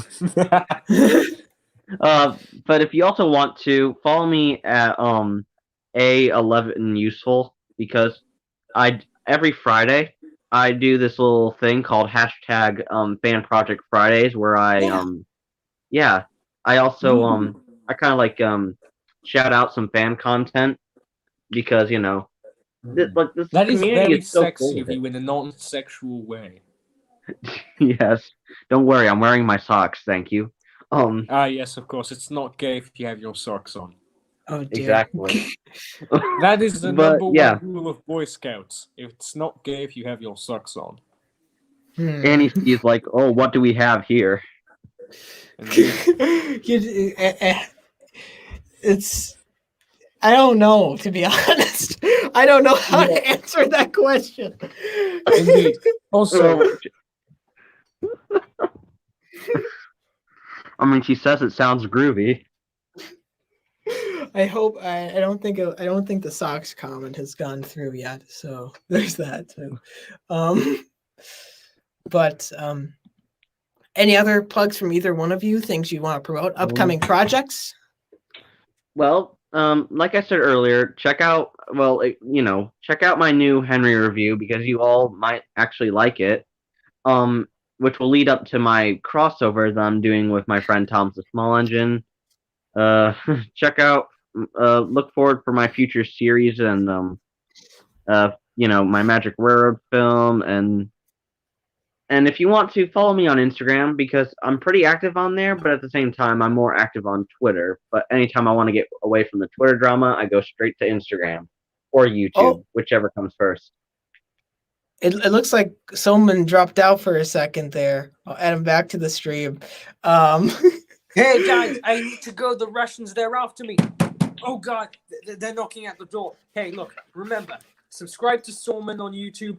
Follow me on, oh my god, follow me on @Solmon YouTube, Twitter. And remember, the most important thing is making money. True words when never spoken. And I guess that's all we're going to hear from Solmon. Maybe we might hear something from the Russians. I don't know. Hello, this is Comrade Vladimir Putin. You're looking for Solmon. Have you seen an individual by the name of Solman Gadwilstrov? Please tell me that Have I've you been seen talking. him, comrade? This is for the greater good of Mother Russia. Oh my god, man. I prefer Chairman Rob. Oh yes, I prefer Chairman Rob. I see. Do not open your doors on Saturday morning, on Sunday morning. Don't open your doors on Saturday morning. Oh no. Oops. Oh no. Saturday morning has already passed. I'm very sorry. I am not in. Oh my god. Well, I know what show I'm gonna have to be on after this one. Yeah. Indeed. My goodness, this has been an absolute crazy live stream. If you're just tuning in right now, make sure to go back to the beginning, because it's just, we've talked about so much with so many tones and so many different. I guess it's just more I guess it's just more interesting than what I brought to the table today. No, you were a large part of it, actually. You were a large part of that because, like, and you brought up some really great points and actually really helped me a lot. Yeah, it's but yeah, and Solman said that Peckett was the one who was high during his video. My goodness. I'm not Oh I don't boy. know that for a fact, but you know. Yeah. Oh, anyway, I probably have to do some plugs too. Wow, I hope that was not too loud. I have a very loud voice. I mean, can't be louder than me when I'm trying to make a point or when I'm frustrated. I'm not so sure about that. You know, I think if I shouted loud enough, they could hear me where they hold a Magic Railway show just from like right where I live in Minnesota. They can hear me Would all you the be way in would, Pennsylvania. would you be louder than Crimson shouting Yahoo at the end of, like in my review? Man, you know, I would be so loud. I don't even know. There's not even another thing to compare my voice to. It's just so gargantuan and destructive. I'm talking like Solman now, actually. And Oh my Solman's back. goodness. Speaking of, is this Solman? Super King Man Solman. I feel like Okay. Guys, oh, yeah, I'm back. Okay, so oh no. This live stream is supposed to be over at 3, by the way. No. We can keep going all day. If a very, very angry but short Russian man comes and asks for me, you say I've been dead since 1976, okay? Okay. Okay, we'll say nothing about that. 1996. Okay. Okay. From now on, I'm not Solomon. I want you all to refer to me as Smith. Smith. So it would be like Right. you'd be the Smiths. Hopefully with some more, Hi, yes, better hello, opinions. hello. My name is Smith, and I'm an American citizen. Well, Sounds I about mean, right. basically. God, me with an American accent just sounds wrong. Or it's like in Blazing Saddles where everyone's last name is Johnson, Yeah. I mean, before we personally, go- I don't hey, have an before we accent. go- However, before we like, go- Before we go, I just want to ask you a question, Taji, Maji, Waji. Oh, yeah. yeah. Annie is asking me, did I beat the Russians? No, Annie, I did not beat the Russians. I killed them. I killed them in cold blood. Oh no. I used my big, strong hands and I strangled them to death. Well, I mean, better than me. I would have just used a Rickroll. I took the Russian man. I looked into his eyes. I could see the smiles of his children and family. I could This see sounds how like a he liked. Ramon song. And I strangled that man. I killed him. I took his life away. Oh yeah, I knew took full the well who Russian he was, man. and I killed him. I beat him in the head with a baseball. Oh my, Maybe. hardcore. Maybe I. Oh, you think that's Yeah. hardcore? You haven't even heard the Black Flag version yet. Oh god. Yeah, Annie, do you really think that's hardcore? Have you ever been in a call with me for like more than 5 seconds? If that is the case, you're a better person than I. Okay, guys. Is it me? Should have the stream end like, lads? Is this me? Or should have this stream like ended 30 minutes ago? But for some That's reason, what I just said. it's been going. Oh god. That's what I just said, but you just kept on going on. I'm laughing like it's funny because like I talked with Lemmy like a while back, and we were just laughing just so hard, just talking with each other. Yeah, how do we stop? Yeah, and at a certain point, he just said, we're laughing so hard that like our voice, like our laughs are starting to sound like one voice, like one large laugh. And so I think that's kind of coming back. Oh my goodness. Oh goodness. If any Russians are watching the stream, I'm sorry. Well, guess what, Russian viewers? Go to hell. Okay, this video is not going to be available in all parts of the world. No, you can't do that. You can't deprive everyone of my fame. Well, at least it's nice to know that community I'm sorry, radio is not going to end with a whimper. To pay to be on the stream with me. Hey, useful engine. Can you remember the wonderful time in your life when you didn't know me? I mean, the only way I technically knew you was through your Thomas mysteries. By the way, blame Sudrian for something because we may have ripped off you with our podcast in a way. Blame Sudrian for that. You What know did you what? rip off? We ripped off Thomas mysteries. Okay. You know what? This can be arranged. This can be arranged. This can be very easily arranged. Okay. Hold on, give me a second. Okay. I don't like the sound of that. So Hey, it wasn't my idea. I told Sudrian that we can't do that. We can't copy off the one and only Solomon. But he's like, you know what? No, that's fine. We'll just copy him. That's no big deal. my goodness. I know like I'm trying like I don't even know how to end the show now. I don't know. I mean, like we did the Thomas Trivia Challenge over a half hour ago. I mean, we could end it out with a big bang. Taj, quickly end the stream before somebody dies. Okay, but I need to do some plugs first. I was doing that. Okay, so I have my Twitter, THDJPTDDDO. That's where I post all my main stuff. Then I have my Late and Live Twitter, which is @LateLive with Taj.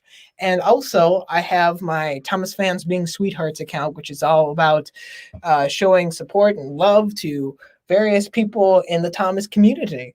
I haven't been on there for a while, but I'm going to make my triumphant return in the coming week. That is @UsefulFandom. And other things. Ooh, make sure to check out my supercut of the past year on Community Radio. That was uploaded on the 1st of this year, I believe. And I don't think I mentioned it when LNER Flying Scotsman and Flying Scotsman Productions were on. I have a music live stream planned for next weekend on my Taj Mahal account. Make sure to do that. What else? I'm getting stressed out. I don't want any. Oh no. Taj, take a deep breath, please. All right, now let it out. I forgot how to exhale. Oh no, Taj. How to exhale. Well, you might want to get that out of your mind. Okay, turns out if I just talk a lot, then it just naturally exhales. So True. Okay. What else? Okay. I want to thank. By the way, go ahead, Taj. I want to thank my two wonderful guests, Useful Engine 11 and Smith for being on the program. I really do appreciate it, and expect a new episode coming out in about 3 weeks' time. So with that being said, so wait, hold on. Annie wants us to end this. Annie wants to let us end this by singing the island song. No, not the island song. No, that would be garish and childish. You know what we're gonna sing? No, I don't know. No, Solomon, we're New not York's doing that. All Right If You Like Saxophones by Dare. You know what we're gonna sing, lads?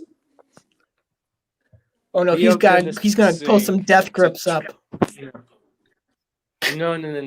We're gonna sing the Russian national anthem to try and better our relations with the Russians. No. Okay. No. Okay, I'll pull up the lyrics. Hold on. I don't even know pull that. Pull up the lyrics to the anthem of the Soviet Union. Well, I'm out. Hold on, let me look it up. Hold on, lads. Sing your chicken song? Okay. Chicken. Nom, nom, nom, nom, nom, nom, nom, nom. Chicken. Nom, nom, nom, nom, nom. I didn't come up with that, actually. That's like an old community meme. I saw it because there was like do you have your lyrics of the state anthem of the Soviet Union? Yeah. Yep, I have it.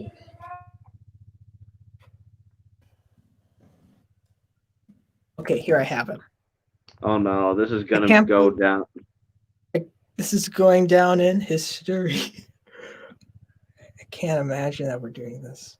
Why? Taj, stop getting yourself into these situations. That's it. This is the final episode. This is the landmark episode. this is more depressing than the time I was one of the last few people to be on a character gallery before they stopped taking guests. Oh yeah, you didn't mention that. But you were in the supercut, so I knew that. I just didn't want to. Yeah, and also so I was with like Henry Train, aka Nathan, and it was also me, Lemmy, and Matt. And of course and I was like doing Mighty Mac for that episode, and it was just us four having a good time until the next episode. I feared that they're not having guests, and I'm like, holy crap, I got lucky on that. United in labor. I can't hear the music. Forever. Okay. Almighty Flew in from Miami Republic Beach, will blue. ever adore.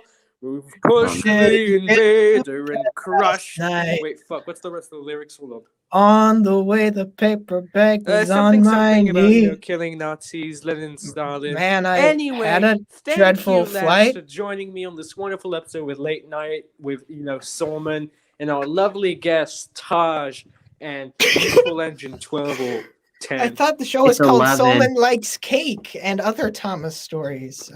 I'm so disappointed. Okay, that's it. Wait, It's been 10 minutes since our I need to call go finish off. my cake. Hold on, before I leave. No, Solomon, no. Remember children. Okay. Here's a Remember fun game. No. Remember This is a fun game that I like to call "Let's drag out these end credits as long as possible." Okay. Oh God, here we Okay. go again. Come on, Solomon. baby. Do the locomotion. I didn't know the rest of the lyrics. Okay. so you guys What's the best version I of the know. locomotion? Like who did I'm the pretty best? sure The mine one is with the the Thomas black and the woman Magic Railroad singing. version. Lil Ava, yeah. Or No, Eva, I that one forget. sucks. The original's better. But No, that it was the doesn't. original. Wait, Like really? unless you I count never like Carol Never King's watched like Thomas and the demo. Magic Railroad. I don't know. Yeah, you're I probably don't know. thinking of like the Does it Kylie look like I've Minogue. seen Thomas or- and the Magic Railroad? No, I haven't. Yeah. Yeah. What was that? Woo woo. That was like a little Derek Savage with a stun gun, You dance now. Come on, baby. Wait, do somebody's the been locomotion. Stunned? Is this a police raid?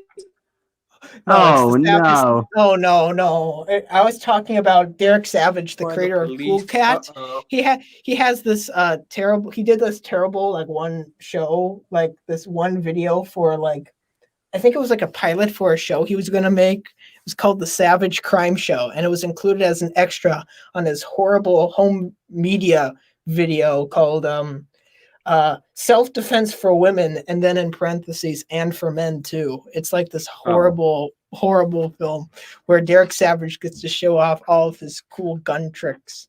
And of course it features cameos from Cool Cat himself. So Ooh. he's also a crazy person. So that's fun as well. Wow, that sounds interesting. A crazy guy. Not like you don't see those every day. Heck, it's not like you see those every day in the fandom.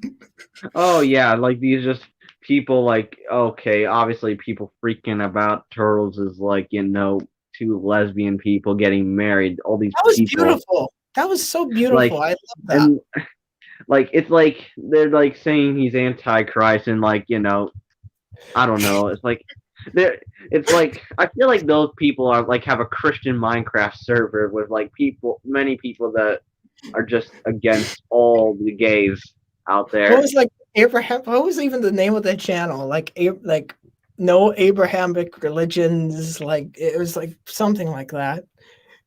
Oh my goodness. And The funniest thing about this end credits is because we're just dragging it out as long as it possibly can go. Like this little section right here, I'm going to move my mouse just so it's a bigger catastrophe. You see this? Watch the news video from your favorite content creators. In a real video, like you'd have like a pop-up right here. So it'd be like one of like Solmon's videos up here and one of your videos, and then there'd be a new community radio video down here. But now because it's been so long, it's going to end up being over like a different part. So this is just going to look like a depressing void of nothingness. Oh no. Trust me, I'm pretty sure no one likes the void as Turtles has been there too long at this point. That's right, I went there. This is so 2009. Well, And- I mean, hey, I was still a young boy, so I'd rather take that than over this nowadays. Okay, so